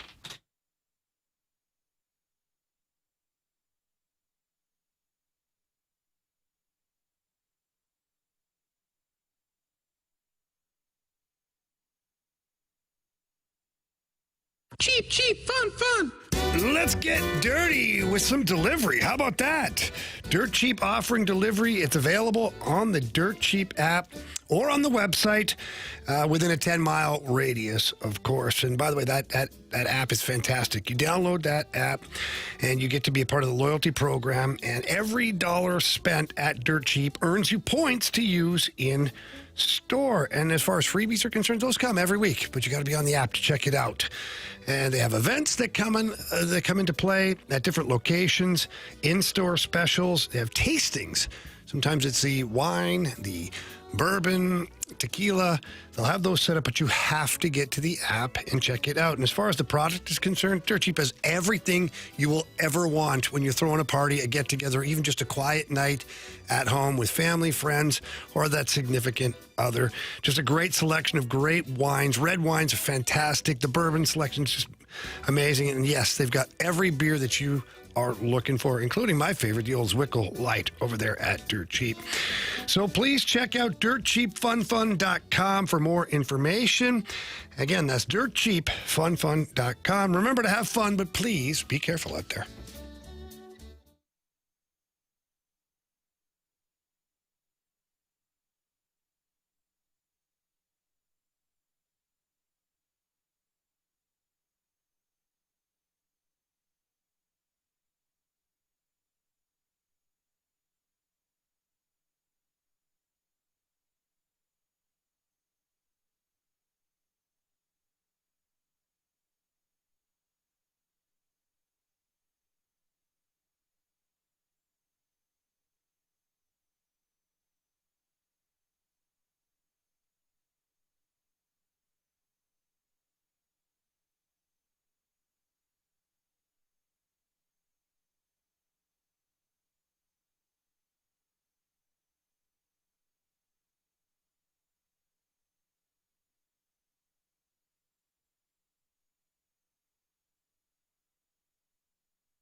It's 101 ESPN. It's Fast Lane. Had a great show today. Had a lot of fun. We had some really good discussions. We had a great talk about the Knicks owner, James Dolan, and some great audio to go along with that. We had a great talk about what a successful modern-day coach looks like. Talked a little bit of Blues with what the expectations can be for Robert Thomas, the team, and in particular, the first line. And we had our inaugural Daily Drop segment. And a couple of people really like it. Lisa, in particular, commented how she liked that Daily Drop. So you can find all of this, if you missed any of it, on our 101 ESPN mobile app or the website. You can download the podcast, brought to you by Schaefer Door Company. Criticisms, compliments. Let's go. Criticisms and compliments. Presented by Bet365. With Bet365 early payout, you win even if they lose. Get paid out instantly when your team goes up big, even if they blow the lead later. Bet365. Winning is everything. All right, so for today, and Jamie, you mentioned this at the beginning of the show, unfortunate news for us, for the listeners. Janet, she did pass away last week. For those that don't know, maybe weren't tuned in at that time, thoughts and prayers, obviously, to her family. They continue to listen. We've been in contact with them. So just want to read off some of the text messages that we got from the listeners and just show everybody how much Janet meant to everyone here in St. Louis that listens to our show. And not only our show, but, all the other shows on 101 ESPN as well. So we're just going to run through them. We got a ton of them. Janet was instant offense. Loved her calls. Janet was a gem. Definitely going to miss hearing her fresh mic drops. Rest in paradise, Janet. R.I.P. Janet. She was definitely a legend and will certainly be missed. Thoughts and prayers go to her family. Loved her voicemails. Such a tried and true Cardinals fan. My thoughts to her family during this difficult time. She was a real person. R.I.P. Janet. R.I.P. Janet, and my condolences to her family. I believe Clayton texted in, going to pour one out for Janet this weekend. R.I.P. to a legend.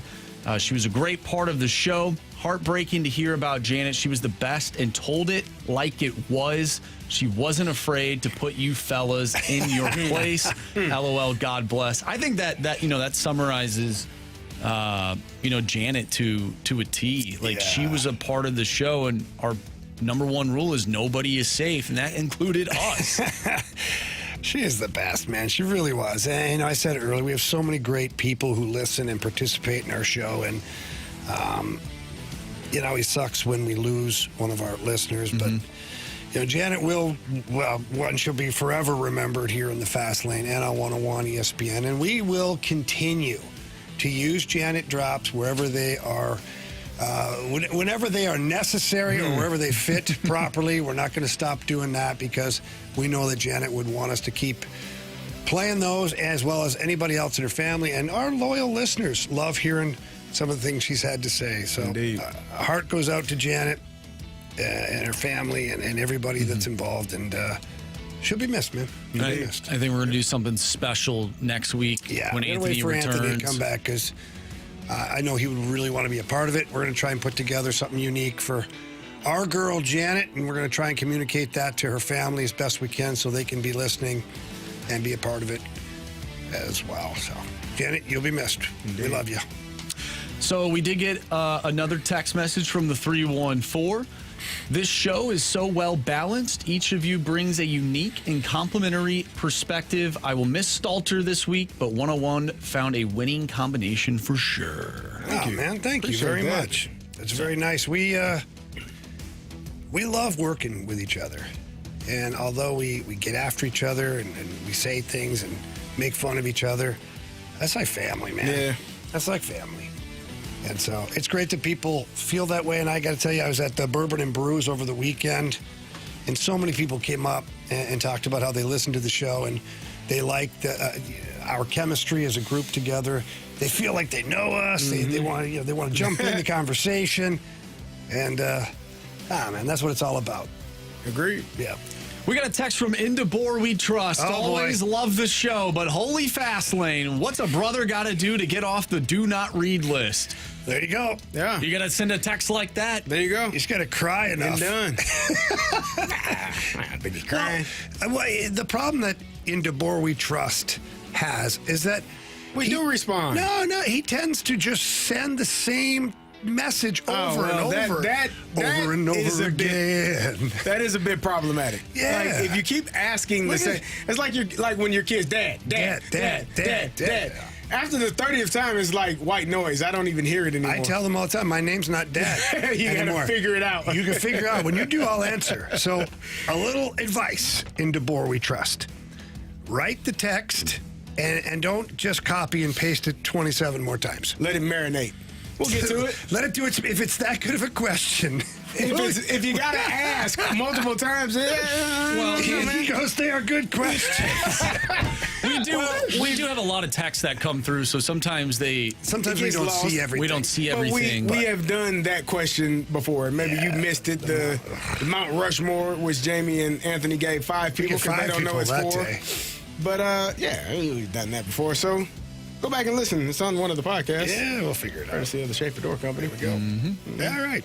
3 stars, please. It's time for the Fast Lane's 3 stars of the day, presented by Circus Sports. No bet fees ever with the world's largest sports book, now at your fingertips in Illinois and Missouri. All right, real quick here. 3rd star of the day goes out to the newest St. Louis Cardinal. That's J.J. Walker. Yes! Dynamite! Combination of J.J. Weatherholt and Jordan Walker. You should go vote for them in the All-Star game. Our 2nd star of the day is those who vote for your favorite players. 5 times a day, MLB.com. Get to it. And, of course, our 1st star of the day is our girl, Janet. Yeah, Janet. Missed you. Love you. We know you're listening right now up there, so appreciate you so much. We also appreciate all you guys listening to us all today. Check out your Cardinals tonight. First pitch after 7 o'clock, and we'll be back here tomorrow doing the same thing. See ya.